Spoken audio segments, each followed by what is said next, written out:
Checks for launch. This is the final commit for launch. DE, DC, please verify alpha transitions to autonomous mode in T-minus 30 seconds. 3, 2, 1, 0.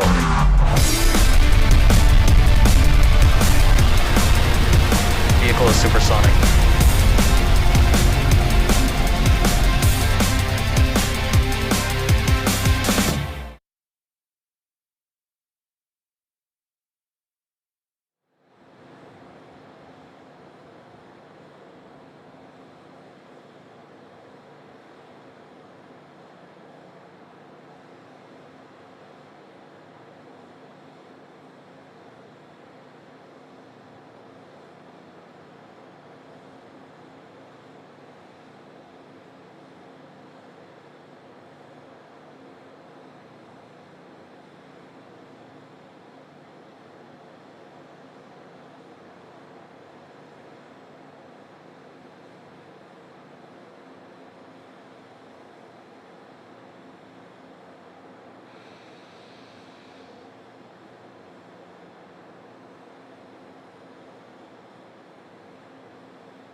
Hi, it's me, Tim Dodd, the Everyday Astronaut.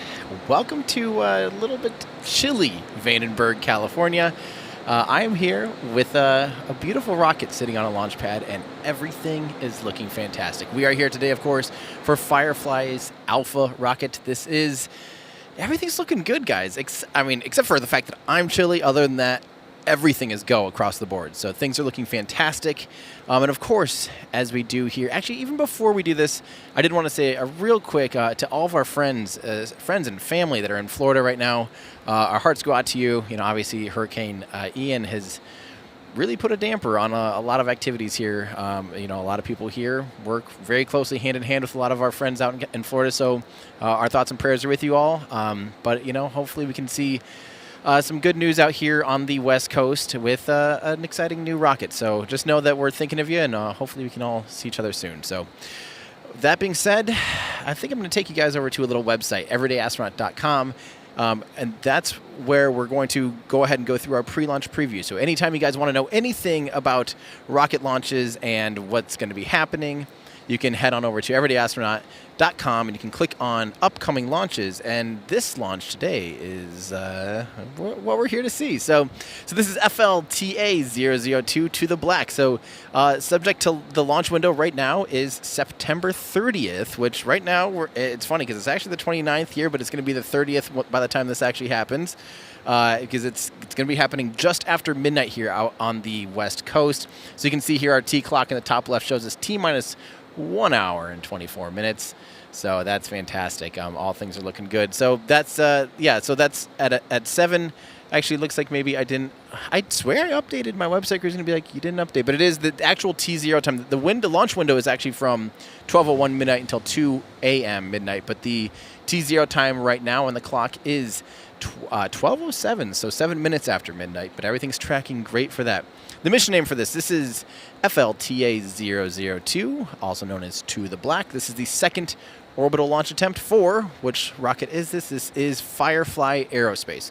So this is super exciting. I don't know if you guys were out here 2 weeks ago joining our stream when it was a daylight launch attempt.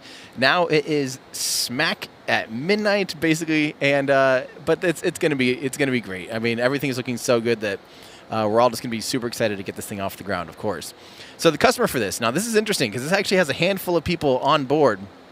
This is going to have, and we're going to be talking about some of the payloads on board. We'll show you guys a couple little video teasers of some of the things that are on board, but I'll just kind of list a few of them here.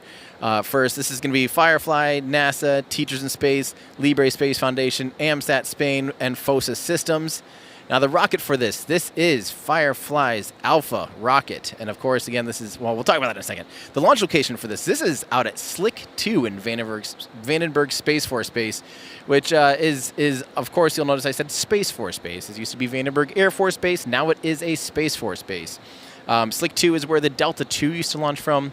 It's a really cool launch pad, but as you'll be able to see, too, when we get some of our other shots up there, it is stripped down to the bare bones here and very sleek and simple. And I mean, there's almost no it's just crazy how simple they made everything out there on Slick 2. So the payload mass for this is only about 35 kilograms. That's actually a really, really lightweight payload, especially for a rocket of this size that can carry over a metric ton into orbit tonight. Just as their demonstration mission, this is just a test flight. They're just trying to get something into orbit, just trying to demonstrate how the rocket's capable. Nice and easy, 35 kilograms. This is a breeze for this beast. Where are these satellites going? They're going to eventually end up at a 300-kilometer low Earth orbit at, and hear this, 137-degree inclination. So yes, this is flying retrograde. This is more or less flying almost backwards to the rotation of the Earth.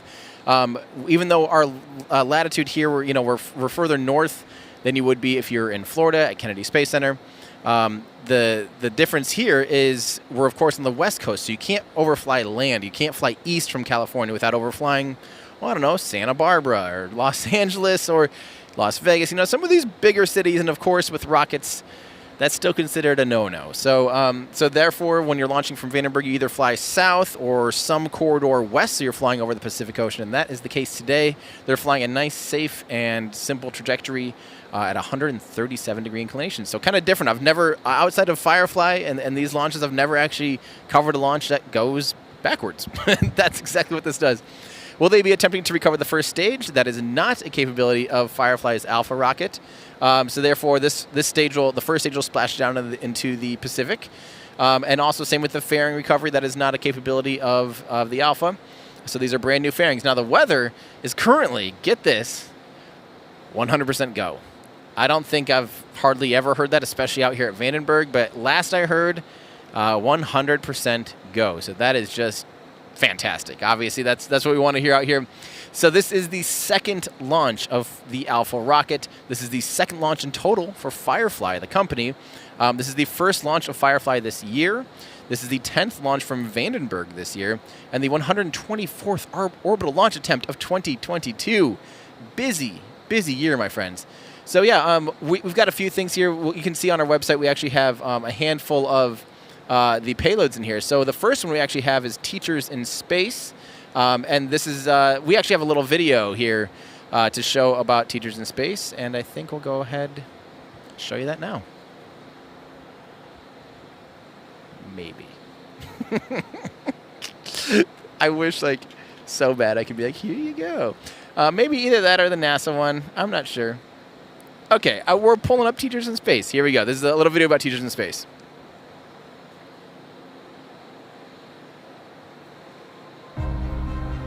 On this upcoming mission, we have 3 payloads flying with us. All of them are very experimental and heavily into research and development, and specifically about raising awareness in space. Teachers in Space, we provide actual space opportunities for teachers to actually be embedded in preparing a rocket for launch, preparing a satellite, integrating the satellite. Firefly have given us a brilliant opportunity to launch our own first educational orbital satellite. The idea behind Serenity was to build a carrier that we could use for student experiments. Now we're doing the ultimate test on orbit, and if it turns out to work, now we have a tool that we can put in our tool belt to help astronauts with radiation. We're putting a blockchain experiment into space. What we're looking for is to test how we can communicate efficiently from the Earth to a blockchain satellite, perform various types of transactions. This is the beginning of several types of experiments we want to do to test the limits of blockchains in space. I'm looking forward to the Serenity 4, 5, and 6. I want to see what those are going to look like and what experiments the students are going to bring. We want to give them the opportunity to put that on orbit and do something amazing. We are up and running between the teaching, the launching, and the receiving and analyzing and presenting of the data. And it's like we have our own space program for teachers.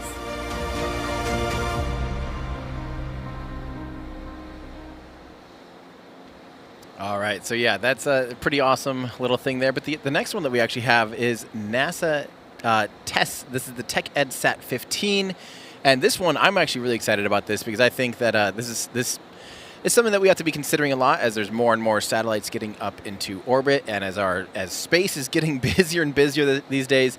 This is a demonstrator that it's actually going to help demonstrate that you can deorbit payloads and deorbit CubeSats. And yeah, this is called the AMSAT 15. We've got a video of that as well.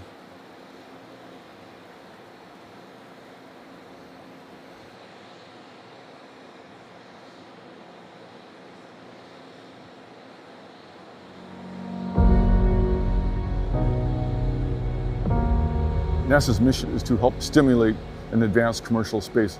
We collaborate with our young professionals within NASA, private industry, universities, and basically use this as a cauldron to advance a lot of technologies through experiments. In this case, it's helping to supply a very quick turnaround nanosatellite to the Firefly team. The Tech Education Satellite Series is a rapid proto-flight series of incremental CubeSat developments.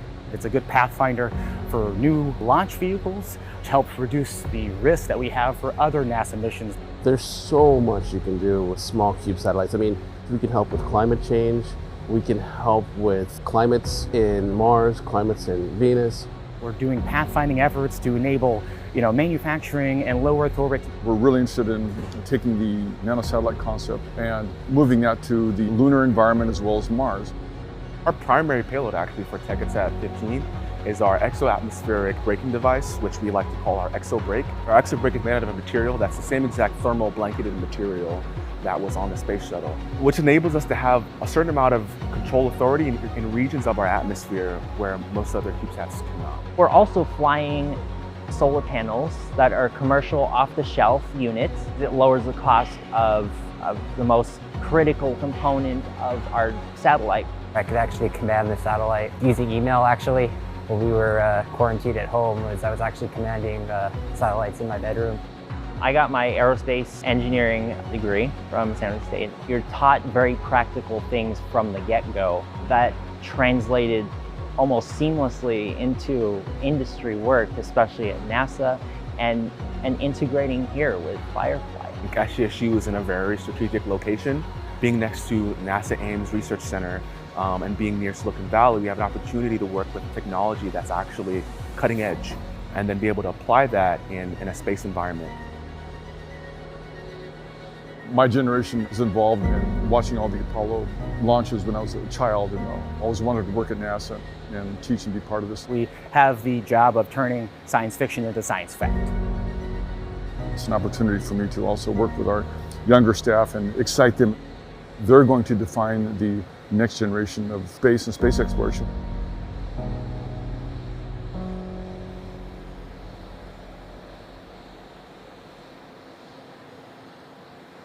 So yeah, that's the Tech Ed Sat 15, but there's actually a handful of other cool things too. There's the Libre Space Foundation Pico Bus, there's the AMSAT-EA Genesis G and J, and the FOSA Systems FOSA-SAT 1B.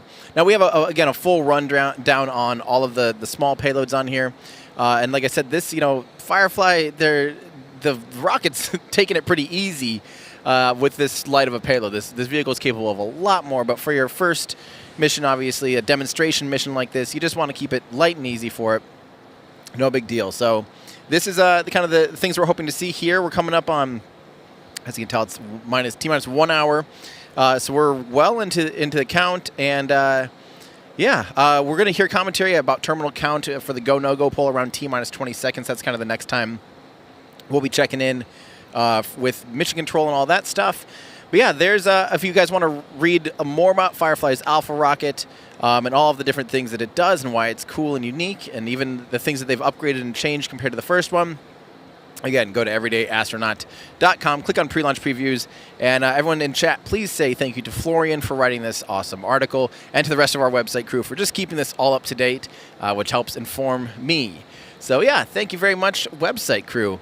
It's pretty exciting to be here, guys. I got to say, one thing to keep in mind here, this is a demonstration mission. This is still a new space company with a rocket that you can see the condensation on it this time.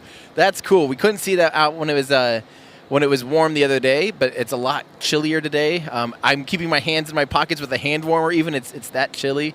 And you can see the condensation, the ice buildup on the outside of the rocket. But yeah, the fun thing to remember, we're actually witnessing, it's not very often that a rocket company is going to show us, let us put 4K cameras on one of their very first launch attempts ever. I mean, this is still a developmental rocket. This is still a brand new system. So they're showing us everything, which is just super exciting for me. I had the opportunity to speak with Bill Weber, the CEO, the other day, and he was going, yeah, this is a demonstration. We're hoping that it goes great, and in case it doesn't, he's like, we do have another one right there ready to go. I mean, they're ready to crank on these things, but they have high confidence that this vehicle is going to do great, and they're hoping to at least just get through a few of those key milestones, and that's mission success for them. Really, would be being able to demonstrate out a few more subsystems than they were able to on their first launch attempt. And yeah, frankly, I mean, having been up close and personal with it, everything is looking fantastic. Really impressed with the calm nature of the teams, especially now there has been a little bit of a 2-week stand down. You can tell everyone's just like, sweet, let's do this. And that's just fun for me to see. So yeah. Oh, there we go. We got a little shot of mission control there. So we got all the teams there.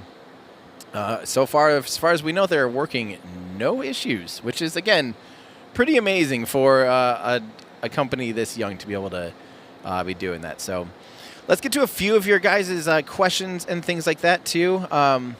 Let's see. I saw a couple really great questions, and I wanted to make sure. First off, like this one. Hopefully we were able to address this during the pre-launch preview. But just in case you're wondering, and just in case you didn't notice, in the top left hand of the screen, Slick 2, Vandenberg Space Force Base. So to answer benevolent misanthrope, where is this one launching from? It is launching from Vandenberg Space Force Base in California. I like to normally say in sunny California. That is absolutely not the case right now. And it is unfortunately fairly overcast as well. So there is a decent chance that, you know, our cameras here, I don't even know if it's worth showing you our camera from our point of view, because from here it's actually, the cloud layer is fairly high, so we might actually get a few seconds of it, but yeah, I don't think our tracking cameras will have a great shot. But luckily, yeah, there's our shot right now. So there's a chance that rocket's going to light up the sky for us for about 3 seconds as it clears the mountain. You can kind of see the glow there. But that's about all we get from right here, unfortunately. But the good news is we have our cameras there at the pad. We also have the ranges.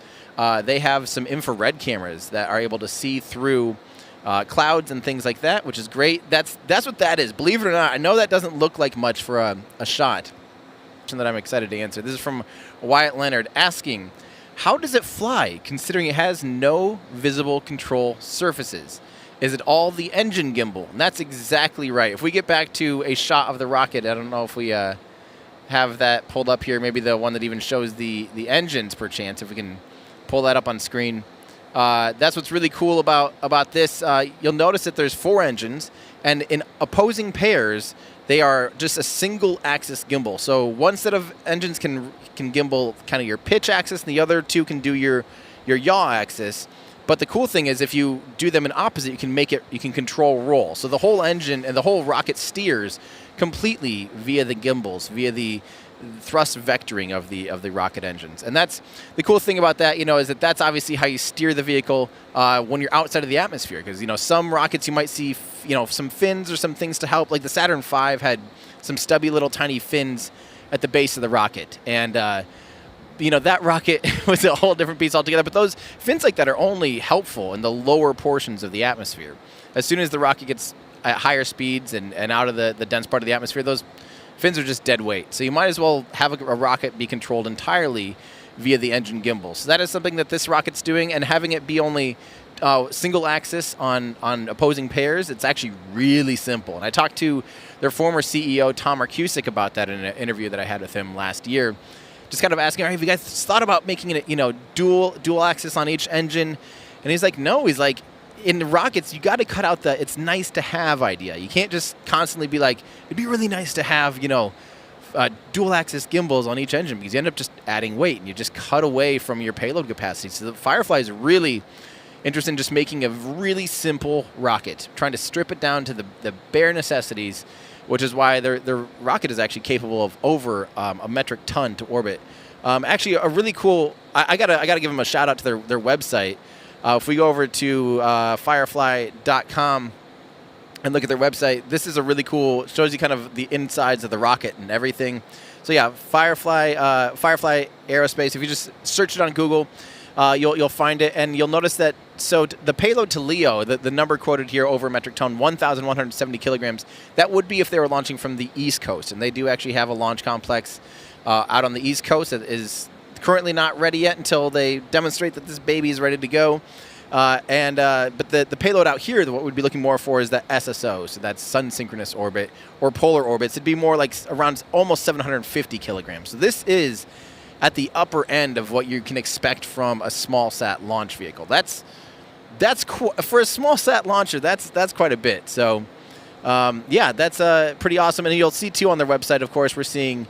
You can see the engine specs and everything. It's really cool, really impressive website.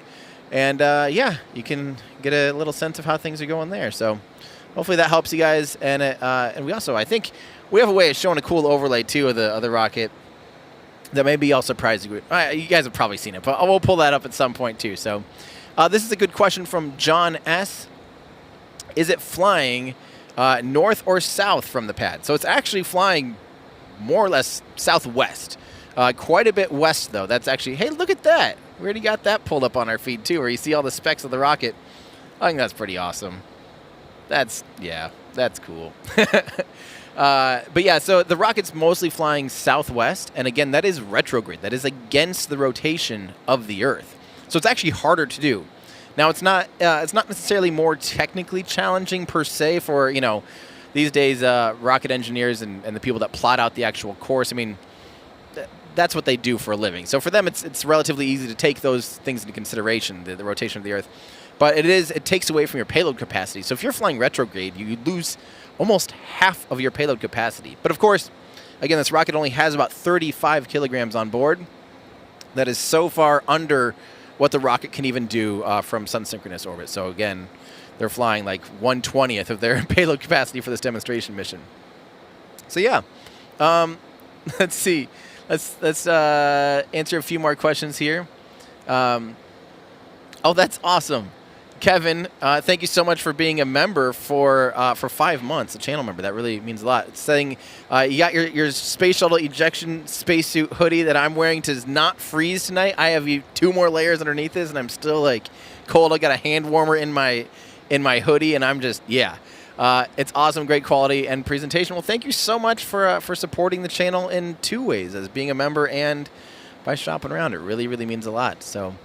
Yeah, this is awesome from Libre Space Foundation, who is flying today, saying good luck. Thank you, Firefly, for this opportunity. That is awesome. Thanks for being in chat, Libre.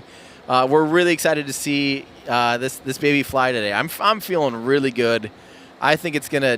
I really feel like it's gonna go off tonight, and we'll be here to cheer it on. So really excited for your payload. Hopefully going up to orbit here today. It's gonna be awesome. So that's really cool. How cool is it? And I mean, they're thanking Firefly. I also have to thank Firefly again. This is pretty incredible. They're giving us this kind of access to be able to stream to this capacity for, you know, a demonstration mission like that. That's quite generous of them, because, like I said, it'd be easy for them to wait to show and share it with you guys, you know, until they have proven everything out. But instead, they're like, no, we'll just get everyone involved, and I think that's awesome. So, yeah, very cool. This is this being broadcast from the van? Wants to know, Astrobot. This is being broadcast with our van, which is pretty exciting. We are here. Hey, everybody. Yep, you can kind of see Luna back there. This is kind of a cool shot. It's kind of moody, and you just see me with a high key light there. Really, really high contrast point light, and I love it. But yeah, this is where we are tonight.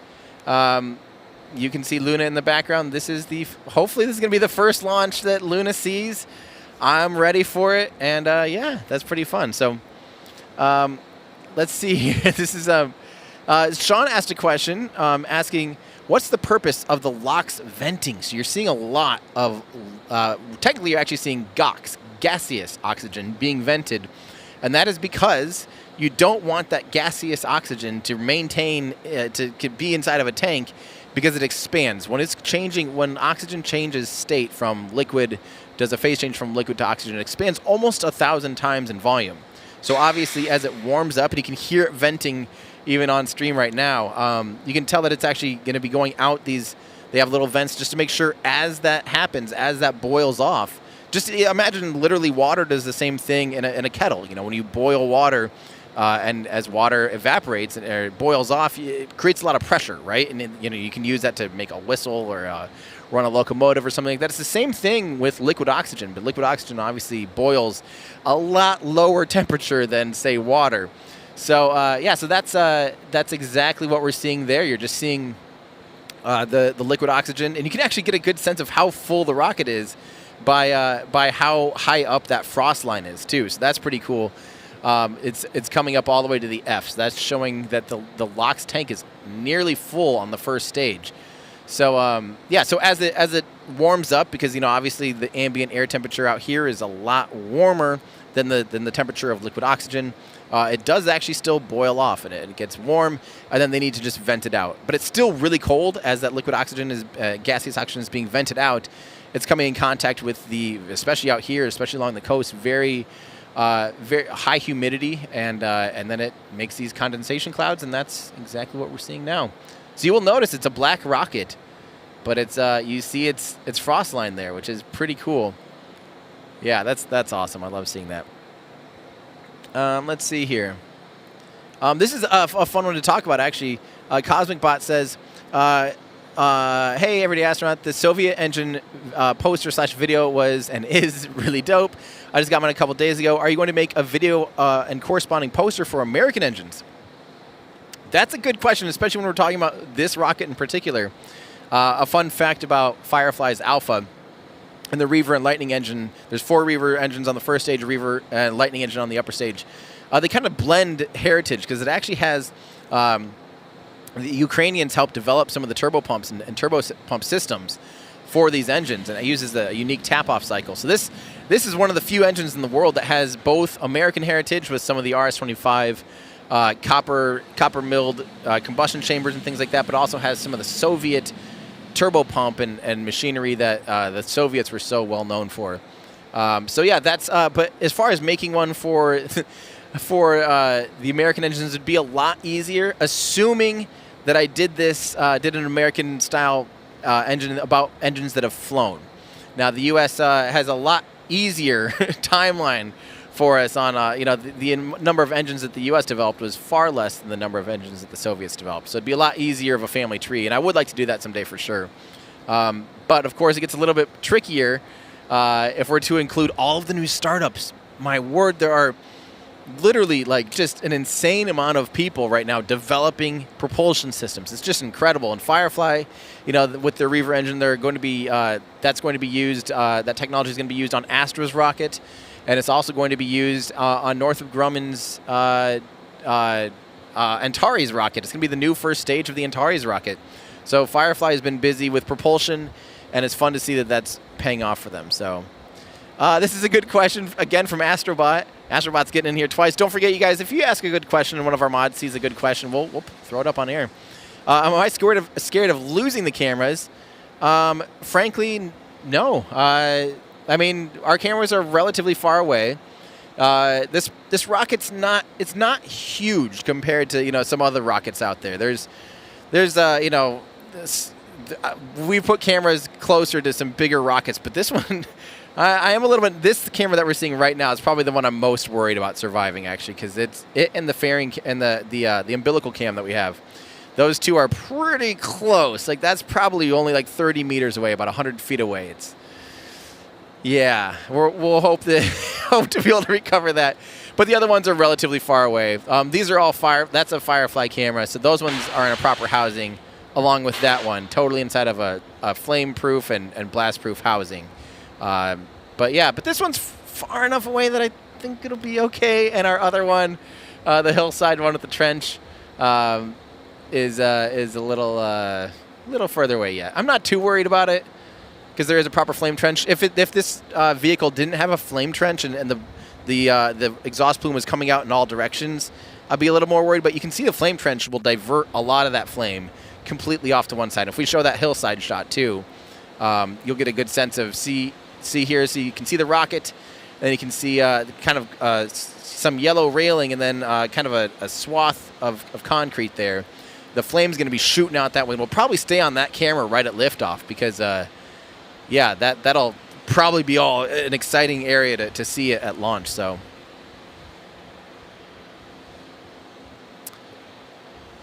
There's a... Sorry, there's a what there? Sorry, I'm talking to my producer here. Let's see. This is from Jack Beyer from NASA Spaceflight asking, T0 still 1207? And yes, it is. That's exactly when we're still looking. Let's see here. Okay, let's keep going here. This is a good question from DeGlow asking, how is the rocket tracked at night? So that's actually a really good question.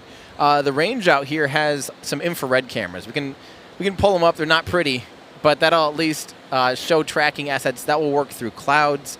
That'll work through just about anything. So those are some. I know it doesn't look like much, but once it lights up, those will help us and help the teams be able to track the rocket.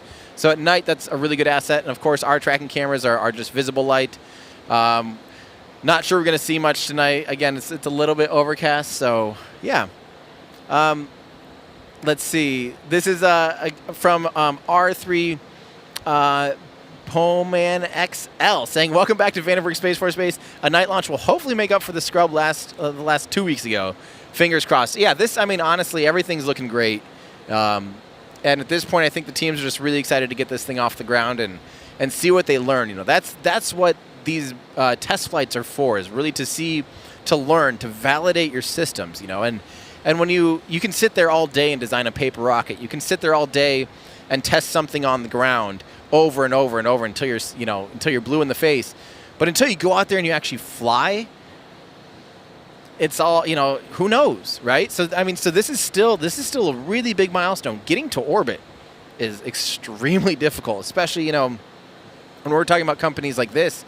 You know, getting to orbit is a huge achievement because it takes a lot. And I mean, even from our end, when we see like how many people it takes to support a mission, you know, I mean, it's a big investment, and it's really impressive when a team can come together and pull it together, because you have to think about all the different milestones. You know, obviously lighting 4 engines at the beginning, maintaining proper tank pressures, letting go of the rocket, having that rocket ascend nice and clean, getting through the first stage burn, draining all the fuel and the propellant out of the first stage separation, lighting the second stage in space. Like, think about how difficult that'd be. You can't really test that stuff on the ground too well. But, you know, second stage lightning engine ignition, payload fairing separation, then, you know, going all the way through the second stage burn. And then tonight, you know, this rocket's actually going to be flying at first into an elliptical orbit. I think it's about 300 kilometers by 180 kilometers. And then they'll do a circularization burn about 45 minutes into flight. And that'll require another short burn with the lightning engine. So they're testing out. That's going to be impressive, because that's a difficult thing to relight an engine in space. That'll be really, really, really impressive. So that would be like absolute home run, knocked it out of the park. If they're able to pull that off on their second launch attempt, I mean, that would be huge. So we'll see how they're doing again. Of course, we're all just excited to see this thing get off the ground. So very, very cool. Let's see. So Axe in Space asking about that second stage engine. Is a second stage lightning engine a vacuum optimized reaver? It's actually a little different. It's quite a bit smaller and less powerful. You know, if you kind of have to think about you know, how powerful a reaver engine is, and if you had that vacuum optimized, it would be a very overpowered second stage engine. A fun way to think about it is the Falcon 9 is an easy one to think about this, because they basically do use, you know, a sea level Merlin engine and a vacuum Merlin engine. And the sea level, it takes 9 of those engines to lift that whole thing off the ground, and then 1/9 that amount of power is how much power the upper stage engine has. And that's still considered a really powerful upper stage, almost too powerful. That vacuum optimized Merlin is almost like too powerful. I won't say that they would prefer to cut it down, but sometimes on those Starlink missions, they'll like start an engine up and have to cut it out with like in a half a second because it's so powerful. Now think about this one. This has 4 engines, and if they took, you know, one of those 4 engines, or, you know, 1/4 of the total liftoff thrust, and had that powering their upper stage, which is, you know, a tiny portion of the total mass of the rocket is the upper stage and the payload. If they used a reaver engine and had that vacuum optimized, that would be, you know, really, really, really strong. That'd be an awful lot of thrust for an upper stage engine. So the Lightning engine is a decent amount lower power, and intentionally so. Again, just so it's not ridiculously powered, because we can see here too, if you go to the website, again, Firefly has an awesome website. You can see the thrust of the 4 engines produce about 7,361 kilonewtons of thrust for the 4 engines in total. But the Lightning engine on its own produces about 70, so about 1/10 that amount of thrust. So yeah, hopefully you can. That hope gives you a good sense of that. And also remember, this is using the tap-off cycle, something that has never made it, never even really been used on an orbital rocket before. So assuming this rocket gets into orbit, it will be the first rocket to utilize the tap-off engine cycle, which I just think is so cool. Yeah. This is a good question from Urshu asking, why is Firefly fuel burn has a green hue? So why is the fuel that is being burnt? It's not because it's their branding. You know, their branding is green, lime green. That is not actually why they have a green hue. It's mostly a green hue at the very beginning of engine ignition, when you see them use TTEB, which is triethyl aluminum triethyl borine. And that's what is that green flash. And that's a pyrophoric fluid. Now, what they'll do is they'll inject that, and when that comes in contact with oxygen, it'll combust. So it's kind of like, I don't know if you've heard, since that's pyrophoric, there's hypergolic, is where when two, fuel and oxidizer come in contact, they'll spontaneously combust. This is where TTEB, when it comes in contact with oxygen, will immediately combust. So they'll flow that into the engine first to get stable combustion, then they'll start ramping in the actual fuel, which in this case is RP1. So Keralox, because it also has liquid oxygen as the oxidizer. And as they ramp it up, as you'll see the ignition process with that TTEB, the boring is what burns really bright green. So you'll see that green flash at the beginning. Then it stabilizes, and you'll see it mostly be kind of that traditional, really bright glowing orange color that you see from Keralox engines, from RP1. And the reason that it's bright orange is because of the carbon in the kerosene. So kerosene basically, or RP1 jet fuel, has some leftover hydrocarbons. Those will afterburn in the atmosphere and blow bright orange when it's still in the lower portions of the atmosphere. So we see a good amount of ground venting there. So T-minus 50 minutes. Things are still looking good. Look at that. You can see how iced over that oxygen tank is on the first stage. So that gives you a good sense, too, when you look at it from maybe pull up the other angle where you see the whole tank with the Firefly logo now.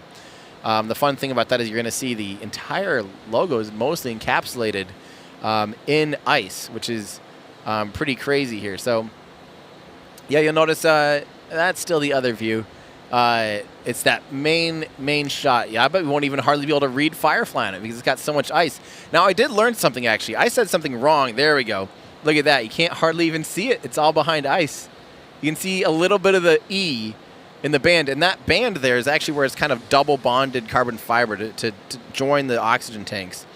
Pretty impressive that they were able to basically take two barrel sections and make a seam out of carbon composite. I have no idea how they do that, because you have to imagine the stresses inside there when you have 3 to 6 bar or some, whatever your pressure is inside those tanks. That's going to try to rip those tanks out. They made it somehow absolutely be able to withstand that. So pretty impressive technology there that I think they're actually working on removing, because they're going to have a larger tooling section to be able to produce one solid LOX tank. But other than that, something that I learned about this rocket that I didn't realize, I did say on air last time that it is entirely carbon composite, and that's why it's black. That's not the case. They actually have a painted cork insulation, which is probably also why we didn't see it turn completely. We didn't see it go completely iced over when it was daylight. It's probably because of that thin bit of insulation. So the rocket does have a little bit of some paint on it, and I did not realize that. I thought, and I've been right up to it, I should have noticed that it doesn't have raw carbon fiber. I don't know. Ryan, did you happen to notice that it had a thin layer of cork on it? Yeah, it is hard to tell. Yeah, and Colin also is confirming that it's not raw carbon fiber. I never clicked, because when I saw it in the factory, it was still in its raw carbon fiber state. So I actually did get to see this particular rocket in the factory, and then rocket their third one too is kicking butt too. So ready to go pretty much. All right, let's keep going. Let's see. Yeah. So how is the rocket tracked? Now we answered that one. Let's see. This is why can't Firefly launch from Slick? I believe you meant Slick 6, SLC 6, as Delta IV Heavy has launched from their Everyday Astronaut. So, well, you have to think about this. Now, of course, the last time the Delta IV Heavy just had its last launch, and Firefly has been utilizing this launch pad now since the retirement of Delta II. So obviously, it takes time to reconfigure and build a brand new launch site out of an existing launch infrastructure. So they took over Slick 2 that was used by ULA in the Delta II. So they can't also launch another totally different rocket family from an existing launch pad that's still launching. So when the Delta IV Heavy was still launching from there, which I think Delta IV Heavy might have launched once last year too from Vandenberg, and then it had its last launch and within the last week. I forget which day it was now. So yeah, they can't knock down the current existing launch pad that still needs to be used by Delta IV, build their own launch pad there. They aren't interchangeable. You can't just take a rocket and put it on any old launch pad. They're not just, they're very configured and you know, built specifically. You know, they're very bespoke things. You don't just throw any old rocket on any old launch pad and say, there we go. Things, I mean, even like the transporter rector there, the thing that helps the rocket go from horizontal to vertical, you know, that's all made from scratch in-house. Oh, you can see some of the fog rolling in. Oh, man. No, go away, fog. No. Having 4K is nice until you start having you can actually see the individual bits of fog. I don't want to see that. I want to see a nice, clear night. I'm just got to ask. I want to know how many people out there are actually watching our stream in 4K. Don't forget, if you do have a 4K device, like a TV or 4K monitor, it's worth pulling up because, man, oh, man, 4K rockets sure do look good. Yeah, so hopefully that helped answer your question. Let's see. Some of these I don't actually always know. Is the oxygen... This is a good question that we hopefully answered a second ago, though, from Stephen McGee asking, is the oxygen tank above or below the fuel tank on the first stage? You can tell it's actually above the RP-1 tank. You'll notice that, again, the part that is all white, that is because of the liquid oxygen inside and having a layer of ice on the outside of the rocket because it's very, very cold. So below that is the RP-1 tank. So, oh, man, I got to answer this. From Thomas Castaneos Arreo asking, how do you feel about the DART mission, the double asteroid redirect test? Oh my gosh, come on. Was that not about one of the coolest? And we're still, like, they're combing over the data. We're still waiting. I think I did see an image from the Lycia, or however you say it, the CubeSat that basically flew along to get video of the impact. For those of you that didn't see this on Monday, after, what was it, 10 months or so, 9 months, 10 months, NASA was successful in crashing a spacecraft into an asteroid. And I know that sounds like, what? Why is that a good thing? Well, the idea is really we don't know how much kinetic energy can be put into an astronomical body. So we're trying to get a sense of, like, if we just shoot a space, this is like almost the classic, like, why don't they just, or the whole movie Armageddon. It's basically like trying to see what happens when you basically just do a kinetic impact, or when you just basically ram into it. Does it absorb all of that energy, or is it so loose because its gravity well is so low that maybe that clump of material is so loose that it kind of goes, too much energy goes through it. How much does it actually impart in its orbit? And so the cool thing, my favorite thing about this whole mission, is that it's orbiting the one that they crashed into. Was it Didymos? Oh, man. This is what I get for just trying to talk off the top of my head. It was orbiting another asteroid. So basically it was a dual asteroid system. And there's a little tiny guy and a little bit bigger guy. And they're both quite small. And that was the one they hit was actually the one orbiting another asteroid. And that's what allows, now I got a big picture, I'll show you, it's orbiting like this. But it's really hard if they just were to impact just any old asteroid out there. Because the way you actually track orbits, you might be off if you're only measuring things in a couple meters per second. It'd be really hard to see that difference if you just smacked into an asteroid. But if you have one asteroid that's orbiting another, and its orbital period, you say, like, oh, this takes, we'll make up a number, 5 days to orbit the other asteroid. And then you ram into it, and all of a sudden it goes, oh, now it's 5 days and 2 hours. So you can tell how much energy they actually put in to that other asteroid. I just think that's like the coolest thing ever. Super proud of that. So let's see here. We do have a little update. Actually, range currently. We do have a little bit of a potential. The range is watching a cruise ship that is looking like it's flirting with our launch window here, our launch corridor. But until that actually would be a violation, that's the only update we have for now. Hopefully that's not the case.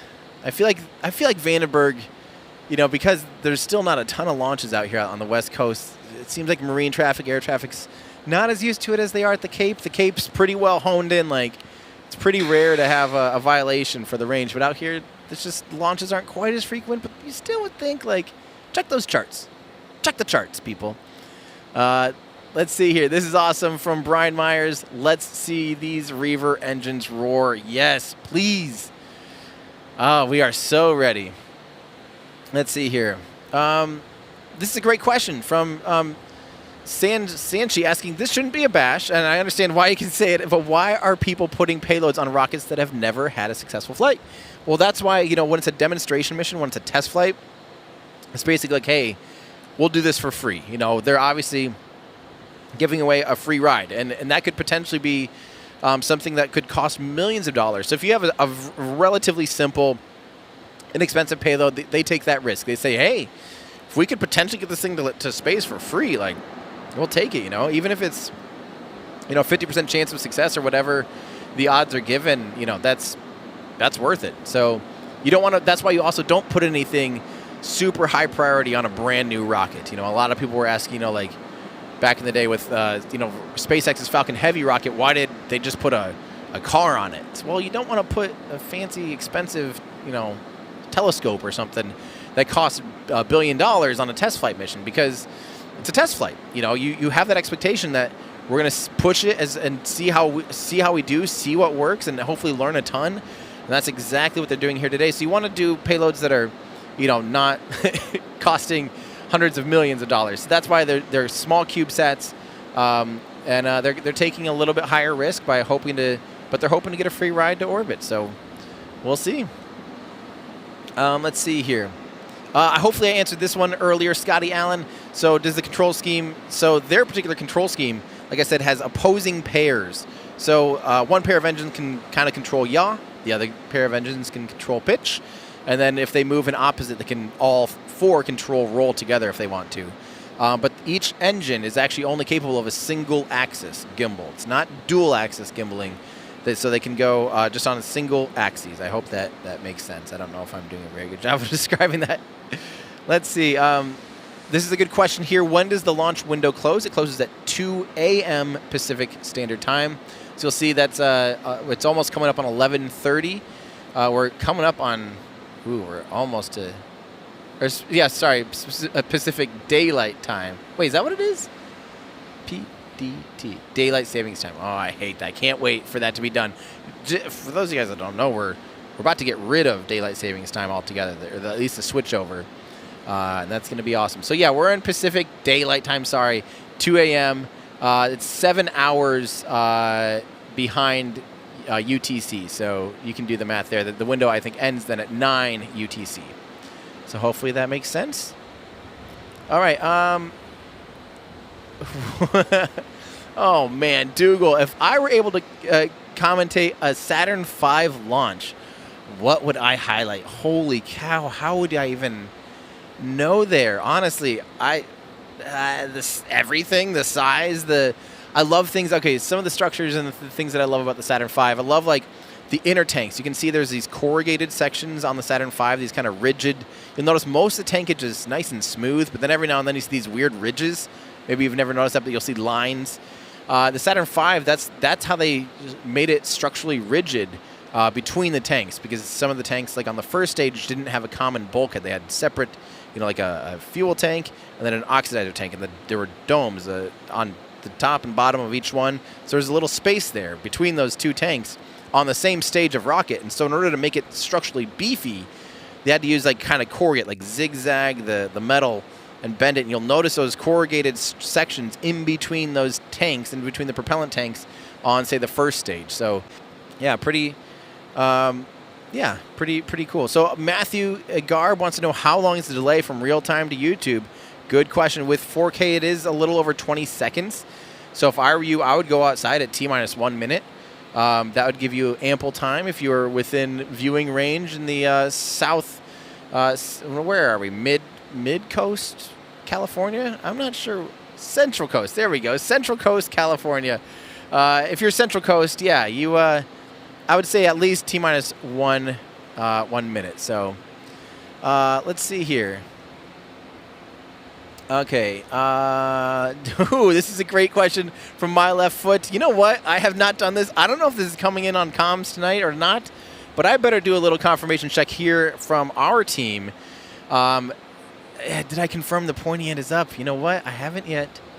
But this is a fantastic shot to be doing that. And I can confirm here, the pointy end is up.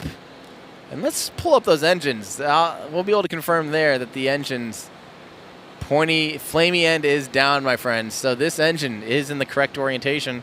And as a rocket orientation specialist, I'm not the best in the business, but at least, kind of know. So maybe we'll get mission control to see if they can confirm that for us. So let's see. What page on the website? That's a good question. Let me see if I can find that here. This is on Firefly's website. You can find firefly.com. Click on launch, and here I'll just show you guys here on their website. Oh, here, let me also pull up the the question here from Ben wanting to know what page on the website. Firefly.com/alpha. You'll get all those kind of cool specs on the launch vehicle, and then that's hopefully how you can learn right there. Firefly.com/alpha, and you'll notice that's under the launch here and alpha. Now, don't forget, they're also working already on a medium lift launch vehicle. This is going to be awesome. It's going to have 7 Miranda engines. That's their next generation of engines. Firefly's working on some already really big things, and I've been really impressed with how they're, working into the industry here really, really quickly.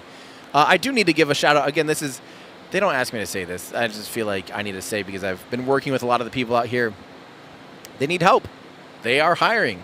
So if you are someone that is, especially if you happen to be out here in California, or if you are living in Austin or near Austin, they are hiring like crazy. They need a lot more talent to help make things like this happen. You can see Mission Control there. You could help join that. But everyone I talked to is like, yeah, we're doing great. Everything's awesome, but we sure could use more help. So there you go. If you're looking for a job and you are qualified, I would definitely check out the careers page. So, let me keep going here for you guys. Let's see.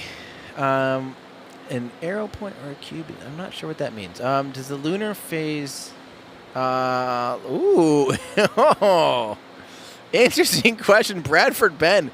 Does the lunar phase impact the launch weight like tides? As in, does the moon's gravity affect like the trajectory and the mass and all that stuff? Man, I doubt it, because don't forget, gravity works on the inverse square law. So if you're, say, twice as far away from gravitational body, gravity's 4 times weaker. So the amount of gravity that we feel here on Earth from the moon is absolute minuscule compared to the gravitational pull of the moon. Now, tides, that's just crazy. It's just because of the, I think it takes a long time for tides to develop, and eventually just develop a resonance because of that small thing. It's almost like stirring, imagine stirring the oceans with a very, very, very weak spoon for a very long time. Eventually you do develop those tides, and they follow, they're because of the moon. But on Earth here, like when you're launching a rocket, the amount of gravitational pull the moon has on it as you're getting into low Earth orbit is very minuscule. I'm not sure if they even have to take it into effect because you're so far outside of the moon's gravitational influence. But I would be happy to be wrong about that. I don't know if our Discord channel has any more information on that, because I might be very wrong. This is okay. So again, I did talk about this, but I love talking about this stuff from Flow. How are the engines lit? They do engine ignition with TTEB. So triethyl aluminum, triethyl boring, pyrophoric. When it comes in contact with oxygen, it will ignite. And then that's how they get stable, the combustion running, and then they start flowing more and more fuel into it, and that's how they ramp it up. Interesting. Thank you. I gotta pull this up here. HL fan in our Discord says the weight change should be about 3 in a million. So yeah, it's very, very minuscule compared to basically everything else. So let's see. I'll try to answer a few more questions here. Oh, this is awesome hearing from Scott Manley. Scott Manley up the coast, up near San Francisco in the Bay Area. Delta 4 was fun last Saturday. Scott was able to catch it with his own eyeballs. That looked like an awesome launch. I mean, Vandenberg is just such a cool place. It's full of such great history. And unfortunately, we can't show you beautiful views of the rolling hills and stuff here today because it is night and it's a wee bit foggy. But, you know, honestly, it's just gorgeous. And Slick 6, where the Delta IV Heavy took off from the other day, is just such a beautiful launch pad. And, you know, we talked about it last time on stream that is where the space shuttle was potentially going to be launching from. We did find out this hangar behind me here that you see in the shot is not a space shuttle. We were told by a few people that they were going to process the space shuttle in there, but we were wondering, there wasn't enough room for the vertical stabilizer. There is actually a NASA meatball logo in between those two lights that you might barely be able to make out. But this hangar, although it's huge, is actually really, really, really big. Not big enough to fit the vertical stabilizer. So, yeah. But Slick, you know, the Vandenberg Space Force Base is just incredible, and there actually is a video that they sent us that maybe we could be queuing up here in a second, and we'll tell you more about how the range operates out here because, yeah, there's some just awesome stuff that they do out here at Space Force, and the whole 45th out here has just been amazing to work with. So, yeah, but it's Slick 2 here, you know, where they're launching from today. That was previously a Delta II pad. We have, so that's actually on the north side of the base. On the south side of the base, there is Slick 3, which is where Atlas is going to have one more launch from here. Then it'll turn over to a Vulcan pad. Then there's Slick 4, which is where SpaceX launches Falcon 9 from. And then Slick 6 is also down here. I'm sure there's a 5 there somewhere. But Slick 6 is where the Delta IV Heavy launched from. And Delta IV Heavy, again, or Slick 6 should have had a space shuttle with, you know, they actually mocked it up with Enterprise out there. But yeah, Delta 30 out here. Space launch Delta 30. So, yeah. Sorry, what was that? We do have the video? Or okay, cool. Yeah, let's show that video from the 30th. Vandenberg Space Force Base's top priority is to assure access to space and safety for all of our launch partners, including Firefly.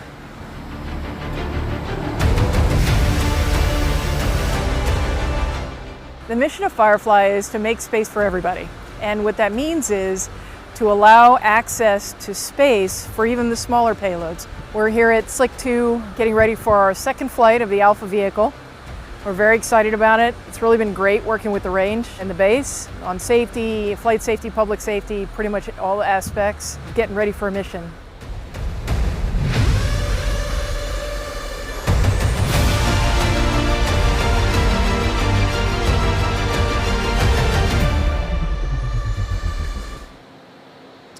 And yeah, what's really cool here with the 30th is, you know, they're the ones providing the tracking assets too. So our cameras can't see in infrared. Our cameras are visible light cameras, as most cameras are. But the cameras they have out here, even though there is, like I said, there's a decent little marine layer, a little bit of fog, those cameras will be able to cut right through it. And that's super cool. That provides a really, really good. I know it doesn't look like much, but when that lights up, it's able to cut right through clouds. And so that will still be able to tell the teams an awful lot there. So those are the infrared cameras, and those will be awesome. This is from Milan wanting to know, what's the vapor coming off the rocket during prop fill? So yeah, we've talked about this a handful of times, but it's always something it's important to note that's literally just, so inside the rocket there's liquid oxygen. So that's, that is oxygen that's chilled down until it reaches liquid point, and that's really, really cold. I always think I should remind myself at the beginning of the webcast what it is. I believe it's a minus 183 degrees Celsius. I think is the boiling point of oxygen. And then since it's so stinking cold, it will warm up due to the ambient temperature difference out here just living on Earth. So when it warms up, it turns into a gas. So it turns into gaseous oxygen. It expands almost 1,000 times, and so when you do that, you have to vent it out. Now you'll notice right there, perfect example, they're venting out all of the gaseous oxygen so that it doesn't rupture the tanks, which is obviously vital. So, and you also notice too, just in general, because the rocket's so cold, some of the vapors are just coming off the rocket. And just like when you open like your freezer, sometimes you'll see the condensation coming out of the freezer too. That same type of thing. Or if you've ever played with dry ice or something like that, you'll see that same thing. That's just literally really cold air coming in contact with the water vapor in the atmosphere, the humidity in the atmosphere, and it just makes these little condensation clouds. And that's just what it is. Let's see here. This is from Space Pony. Thank you so much for your tip. I gotta see. Yeah, will Firefly ever provide a co-host for Added Info? I would love that. I would absolutely love that. And, you know, we're in loops with their comms team. And we're actually coming up here in we're about 6 minutes away from hopefully hearing the go, no-go poll from them. And we'll be able to pull that up. And hopefully when we have that up, we can put it in a box so we can see the teams doing it. But I would like to always keep the rocket on camera at all times because, you know, that's the star of the show today is the rocket. But also the teams are, the teams are kind of really the star of the show. Without them, there wouldn't be a rocket. But the rocket's also, you know, a co-star. But as far as having a co-host, I would love that. I would love to help get them just, you know, have their own live stream set up here and embedded into their launch pad and stuff like that and help them figure out their whole system here. We've learned a lot of lessons. I've learned a lot just setting up a live stream like this with a launch provider. It's just been incredible. So, yeah, there you can see mission control. Pretty awesome. Yeah, you know, the cool the things that I've learned, like we have our stuff tied into fiber optic lines and all this stuff, and we've learned an awful lot about how to get feeds back and forth across the whole Vandenberg Space Force Base, and yeah. Oh, this is cool. This is awesome from Cody. Maybe Cody's dad is in this shot. Shout out to my dad, Nathan, for working on this. Can you imagine that? I mean, that's awesome. Out there, Nathan is building rockets, and Cody's watching his dad get ready to put a rocket into space. That's awesome. That's what this is all about. And, you know, of course, my job as a complete armchair, like the ultimate armchair, I am just a guy that loves spaceflight. Friendly reminder, I am not an engineer.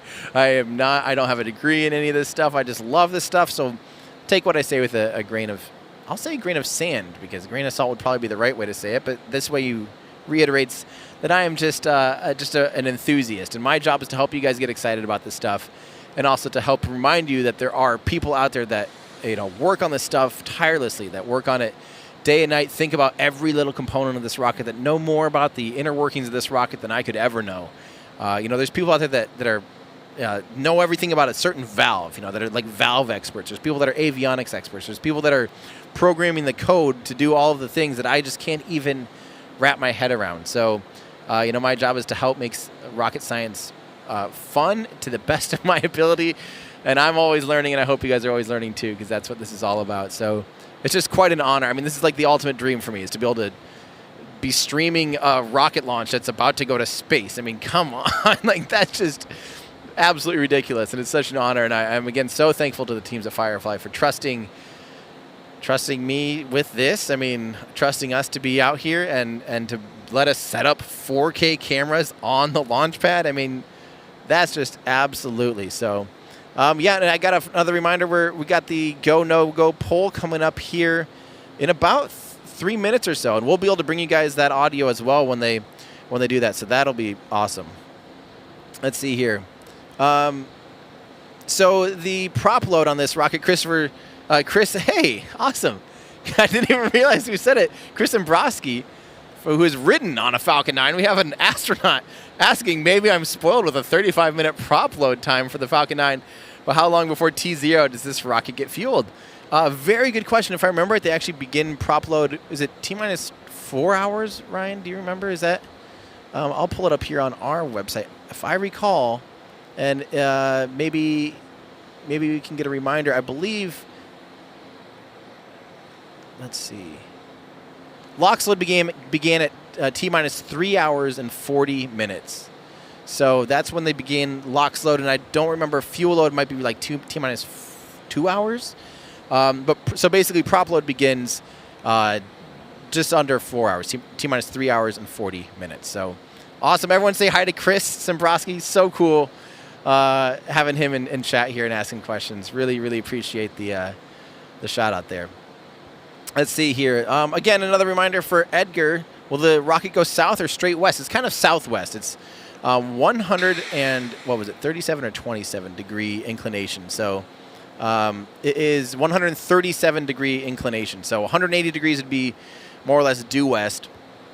But of course, when you factor in the rotation of the Earth, when you're flying a little bit of they're flying a little bit southwest, it'll turn the rotation of the Earth ends up kind of moving the trajectory a little bit even more east, but it's flying pretty darn southwest. So it's retrograde. It's actually going against the rotation of the Earth, which is a little bit harder to do. So let's see here. Got to say thank you to Bob Brink for becoming a member. That helps us continue to do what we do here. Really appreciate that. It means a lot. Let's see. Okay, we're actually coming up here. In 1 minute here, I think we're going to hear the go, no-go poll from the team at Mission Control, and that's going to be awesome. So hopefully that is exactly the case. Let's see here. Oh, this is awesome. From Republic Capital, proud investors of Firefly. I thank you for saying I'm doing an amazing job. 2 a.m. Out here in New York City. Oh man, it's going to be 3 a.m. by the time this thing launches. So thank you for staying up with us from Republic Capital, and thanks for investing in New Space and a company that's going big for their first. This is, again, I don't think people understand how big this is compared to most small launch vehicles. This is a really big and ambitious small launch vehicle. I mean, being able to lift over 1,000 kilograms for a small lift launcher is a lot. So yeah, I think we're coming up here. Hopefully the teams are getting ready to do the go no go poll, and we'll be able to bring that on air and show you guys mission control as they go through that. And that's going to be, I can't wait. The go no go poll always makes me just get a little bit. It's just such a hype building experience. Just yeah, super excited. So all right, we're waiting on them to start with that, and as soon as we get that, we'll let you know. Here, I'll answer one more question here from Spencer. Will this launch be visible from LA? It might be. It will be, depending on weather for you, if it's clear skies or not, you might be able to catch it a little bit, but it is flying a little bit more west. So, all right, here we go. Stand by for the go no go poll from Mission Control. Go. GSW. Go. GNC. Go. Prop 1. Go. Fluids 1. Go. Structures. Go. ABI. Go. FTS. Go. GC. Go. VC. Go. PMM. Go. OSM. Go. LWO. Launch Weather Officer. We'll come back. CE. Go. LD. Go. LWO.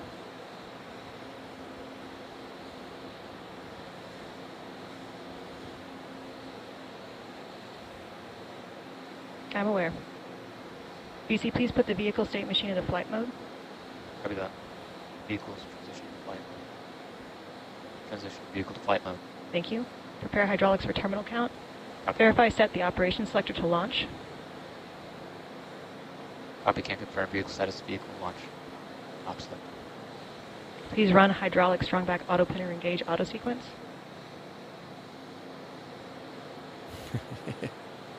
Copy, running. Hide SB auto pinner engage. Please announce when we get positive pressure.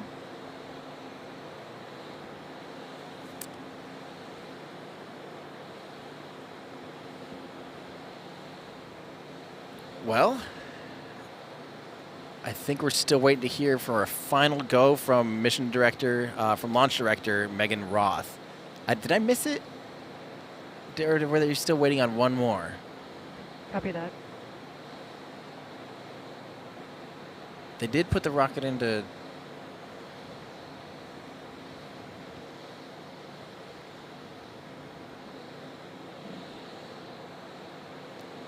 Okay, I think we're just waiting on one more go. SB auto pinner engage auto sequence complete? Just completed. Thank you. Please run hide collar arm engage auto But sequence. hopefully we hear back soon on whether or not... we do have go across the board, arm but... engage. Yes. Running. Okay, hopefully, and we'll be able to listen to comms 2 here after this until about T-minus 10 minutes. We'll be able to bring it back Confirm, in. please confirm. But I think we're actually on go, so yeah. All right, so we'll keep going here, answering a few more of you guys' questions. This is a good question from Jeff Dew, 83. How far are we from the rocket? So actually, our vantage point here, we're about 7 miles. So what is that, like 11 kilometers or so? We're a decent ways out, but we had to be tied into the fiber lines here at this NASA building. So it's really cool where we're at. Again, the history of Vandenberg is just amazing. And the infrastructure out here is pretty awesome. So to be able to have fiber. Okay, we have official go. They are go for launch. That is awesome. All right, that is, yes. All right, let's do this. Ryan, you ready? You freezing? Yes, this is awesome. Okay, we are go for launch. We are coming up here. You can see Ryan on camera there a little bit here. Ryan, wave to that camera out there.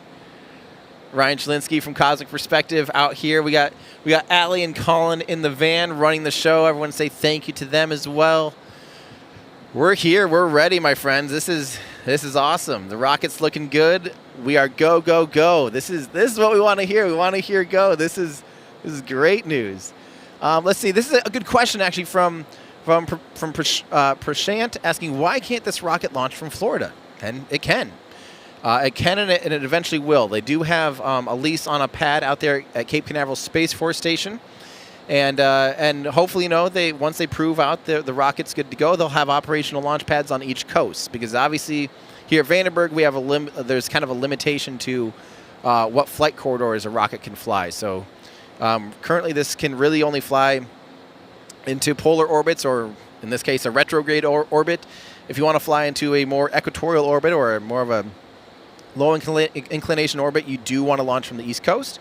So eventually, once this rocket's certified, ready to fly, they will continue to expand their operations, and they'll have a launch pad in Florida as well. So, heck yeah! Thank you so much for the tip. I really appreciate it. Ted's Fix It Tech. I really appreciate that. Let's see. This is a good question from Matthew Garb again. How far are we? But wanting to know, is it loud? I don't expect it to be too loud. I'm hoping we can hear it this close. But it is, it is a smaller rocket in terms of compared to what just launched the other day, the Delta IV Heavy. It's quite a bit smaller than that. And it's 7 miles away or 11 kilometers-ish. I expect to hear it, but I'm not sure if it'll be super, super, super loud. Yeah. That's the great question here from Reese. How is the Reaver and Lightning engine cooled? Is it regenerative or passive? So for those of you that don't know, I did a video deep diving on how you cool a rocket engine, how you keep a rocket engine from melting. And the Reaver engine and the Lightning engine are both regeneratively cooled engines. So that's pretty awesome. Those are engines that run propellant through them. And then they also, of course, most engines actually also use a little bit of film cooling. So the actual injector face will potentially flow more fuel rich on the outside. So it kind of makes a little bit of a barrier there between the main combustion process. So that's you can kind of employ a lot of tactics, but the engines are regeneratively cooled. So they do run fuel through the engine, through the walls of the engine, and that's what keeps it cool. So, this is awesome. Thank you so much from Ted's Fix It Tech again, from Omaha. Hey, Midwesterner. Let's see here.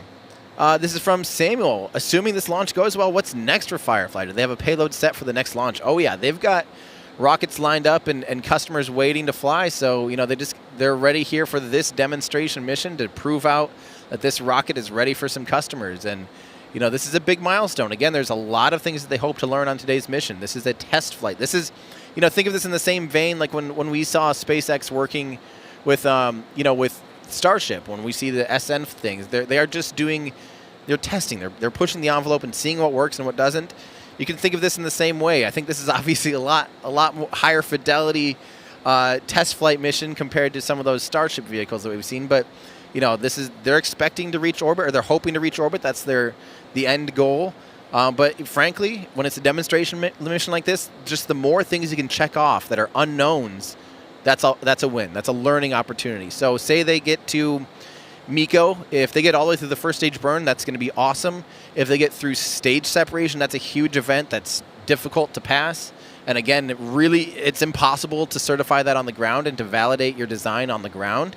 If you can do second stage ignition in space, that's huge. That's frankly awesome. If you can demonstrate, you can ignite your second, and run your second stage engine in space, that's huge. And then obviously get through this, fairing separation would be a really awesome milestone. So the further and further you get into that checklist, the better. So we're really excited for that, just to see how far it goes. So awesome. So we got everything going here. This is looking good. Oh man, this is a fun reminder from Gary saying there seems to be a rocket launch about every day now. What a glorious time we live in. This is so true. Honestly, it's just absolutely incredible to me that that we're living in a time where I can't even keep up with the rockets launching these days. I think when I first started streaming stuff, I don't think the U.S. had much more than like 12 launches in the entire year. Now we're seeing like some months have, we've probably seen 12 launches in a month these days out here in the U.S. It's so hard to keep up. So let's see here. Nando, does launching at night cause significant changes to launch protocols? Now that I'm not actually sure. I would love to have a specific answer. I don't think it really changes too much about anything with the rocket and the trajectory. The main thing is, the range is generally a lot more clear at night. We don't have to worry about contending with as many, other vehicles in the air, like airplanes and airliners. Marine traffic can be a lot lower too. So, it's... in general, I don't think there's too much different other than the fact that it's at night, Yeah. This is cool from the launch pad. How you doing, guys? Hey, Tim, going to be a great night. What's it like being there on site? The sounds, the smells, the atmosphere? First off, it's chilly. I am chilly. It is cold here tonight. It is, let's see, what's the actual temperature? It's 58 degrees Fahrenheit. So what is that, like 20-ish? Centigrade. It is relatively chilly. So I would say it's chilly, but out of the launch pad, the sounds, you hear a lot of compressing whirs and air recirculators.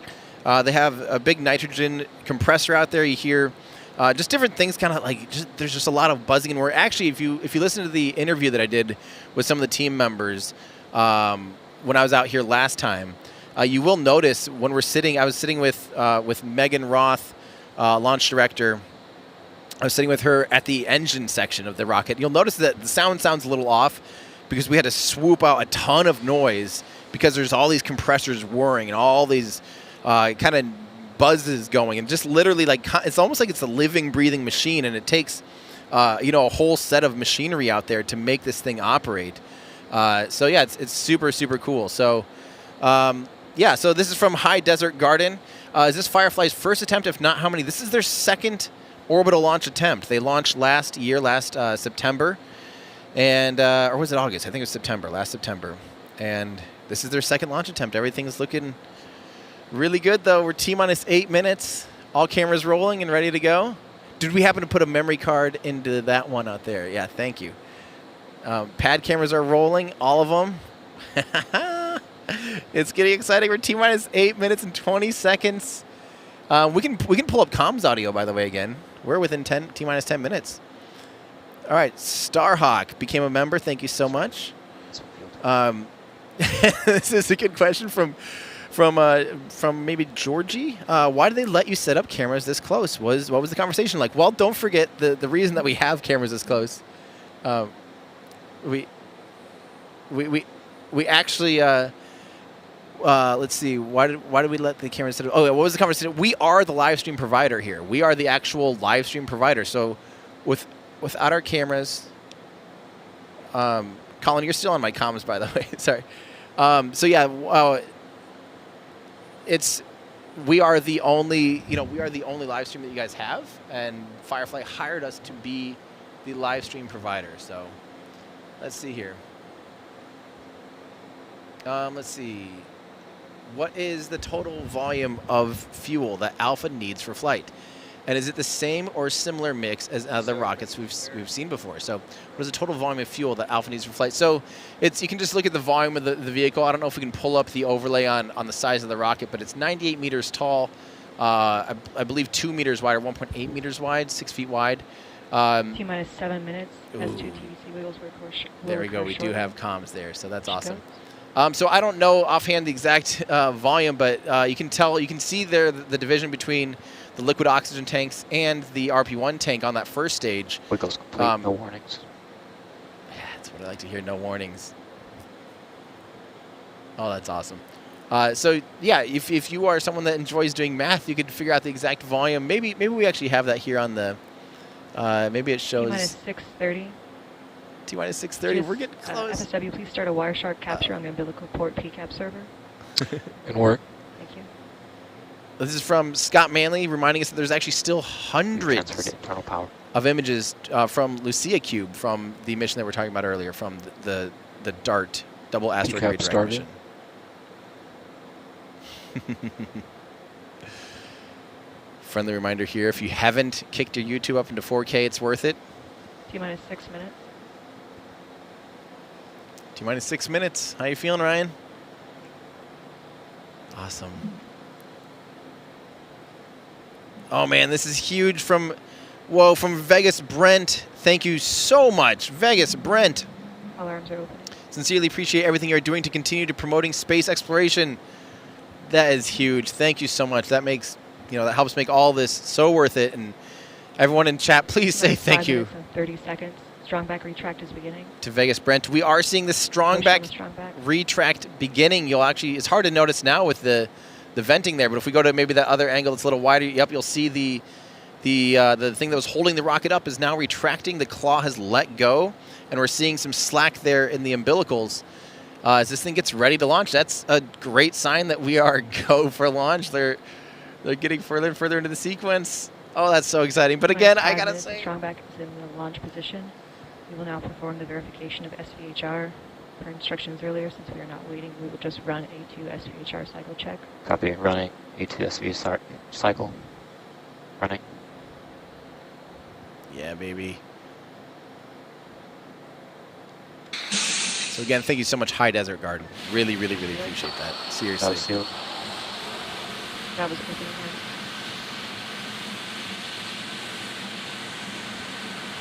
GSE fluid alarm. We aborted. Lost GC SDA lost count. Copy that. Stepping into abort actions at this time. We lost counts on the GSE SDA. Confirmed. It looks like it popped back after 2 seconds. Copy. Confirm there are no fires on video. No fires. GC, please close NV 598-599 Alpha Bravo. Closed. GC, confirm the following pre-valves are closed. Confirmed. Helium bubbles active. Confirmed. S1 fuel tank is maintaining between 30 and 36. Confirmed. All other tanks are vented. Confirmed. GC, please confirm the following. TTAT tank is vented. Vented. TVC is vented. Venting. Spin system is vented. All right, well, as you heard, the teams, they have aborted for now. Looks like they may have had some little, we'll wait to hear exactly what that was, but it's no big deal. They do have almost a 2-hour launch window. So, yeah, they're going to, hopefully you can see the strong back retracting here, and they're going to hold on to the rocket until they're able to reset. I think when I talked to engineers last time, they said it takes about, depending on the situation, it can be 45 minutes or so to reset. So we'll wait to hear from the teams on what the cause of the, if there was a cause that is anything that really matters, but realistically, hopefully they'll just give us a new T0 time. So we will stop that clock or put it in hold here as soon as we can, and then we'll await a new T0 time from the teams. And yeah, we'll see here what we can do. So yep, we are in a hold. As you see, we are holding until we get further information. But again, we have until 2 a.m. Pacific Daylight Time. So as you can tell right now, it is, I guess if you are 24-hour time, it'd be 0004. It's just after midnight now, but we are in a hold. So we're waiting to hear what the latest is. I do need to say at this point, yeah, thank you for all of you that have become members, such as James McGowan and Zach Kingston. Really appreciate it. And we do have Europe starting to check in here. Kieran 750 in Scotland, so that was a little bit ago. Saying send it. Hopefully we do. Again, we have an hour and 55 minutes left in this launch window, so the teams will have a decent amount of time here to reset what needs to be reset, and hopefully reset the mission here. So and get ready for another attempt today. So good question here from R3 Poman XL. Have I been able to visit the Space and Heritage Center here on base? I have not. I have seen that there is a museum here. I don't really know where it is, and I have not been there. I would like to do that. If there's an opportunity to do that, that would be awesome. I'm sure there's a lot of, like I said, Vandenberg's full of just amazing history. So, yeah. All right, here, let's keep going. Hey, Tim, I'm watching from Vandenberg Space Flight Base, flight line using a Starlink terminal. Wow. You should come out here next time. I'm not sure where the flight line is. That's awesome. Well, thank you for watching here. That's really cool. And again, thank you to from Fad. Sorry if I totally mispronounced that, for becoming a member. Let's see. Oh, this is cool. From Dylan G-Tech. Demo 2 was the first launch you'd ever watch live, so began my career focus as a software engineer. I hope Firefly and many more can wow us. What a time indeed. That's awesome. Demo 2 was a big mission. That was, of course, the first time that NASA started hiring commercial partners to launch astronauts. So that's obviously a big deal. You know, NASA's starting to bring in more and more commercial companies. You know, Firefly is going to be flying a lunar lander for NASA. That's like, NASA is just, it's so cool how they're starting to realize, you know, hey, we don't need to be the owners and operators of vehicles anymore. We can just say, hey, here's what we want to do. We want to fly people. We want to land on the moon. We want to do X, Y, and Z. And then they just see what partners come up with proposals and award contracts to those with awesome proposals. So it is a really exciting time just because it feels like there's a lot. And they kept saying, you know, NASA really kept reiterating how badly they want to, you know, open up space to be a new industry. And that's absolutely not, they're not wrong there. I mean, I feel like it's so hard to keep up with all the activity going on. This is the new frontier. Spaceflight is just like taking off right now, you know, and you just have so much exciting activity to try to keep track of. So it's hard. It's hard. There's a lot of stuff, and I really got to give a shout out to all those that really cover this stuff more on the news side of things. I mean, there's, you know, just so many talented reporters out there and channels that cover this stuff purely on the news side. It's exhausting. It's hard to keep up with it all these days. I mean, again, 7 years ago or 8 years ago when I started first paying attention, it was a lot easier. Nowadays, it takes teams to do that. So thank you again to Brett C. for becoming a member, and to Josh Mumpower for becoming a member. And thank you very much from Donald. I appreciate you saying I'm doing a good job trying to just not be too cold and keep the excitement going, because, you know, hopefully we like I said, we still have an hour and 52 minutes left in this launch window. And if this thing gets back down to that T-minus 1 minute, it's gonna be go time. So I got to be ready. I got to be ready and prepared mentally to hopefully watch a orbital rocket launch tonight. You know, that's one of those things. It's, yeah. Let's see here. So, oh, this is cool. Hello from the Angry Astronaut team. Glad to see new space embracing us space nuts. It's so true. Again, Firefly doesn't have to give us this kind of access. I mean, imagine. I can't imagine. You know, what it takes, what kind of guts it takes, and honesty and openness to share feeds like this with us. We're just so thankful. Again, this is just unprecedented to have access to a test flight like this. This is still a demonstration mission for this company, and you know, they're just being so open and honest about it, and it's just been amazing. So everyone, if you're in chat right now, just say thank you, Firefly, because they didn't have to do this. They don't have to be doing this at all. They could just be doing this in the secrecy with barely even a peep and hardly anybody knowing about it, and here they are letting us broadcast it in 4K. I just think that's the coolest thing ever. Let's see here. Let's see if I can answer a few more of your questions. Yes, so Jose Nunez wants to know, is it a dummy payload? No, they actually have some real payload on here. I can go through those here on anytime you guys have questions about upcoming rocket launches. You can go to our pre-launch previews at everydayastronaut.com, and we will hopefully answer a lot of the questions you guys have. If you go to everydayastronaut.com, click on upcoming launches, you will see pre-launch previews, and you will see the one for this mission. And you'll learn that there's a handful of payloads on this. There's the Teachers in Space Serenity payload. There's the NASA TechEd Sat 15 or Test 15. There's the Libre Space Foundation PicoBus Quick Pick 1 and 2.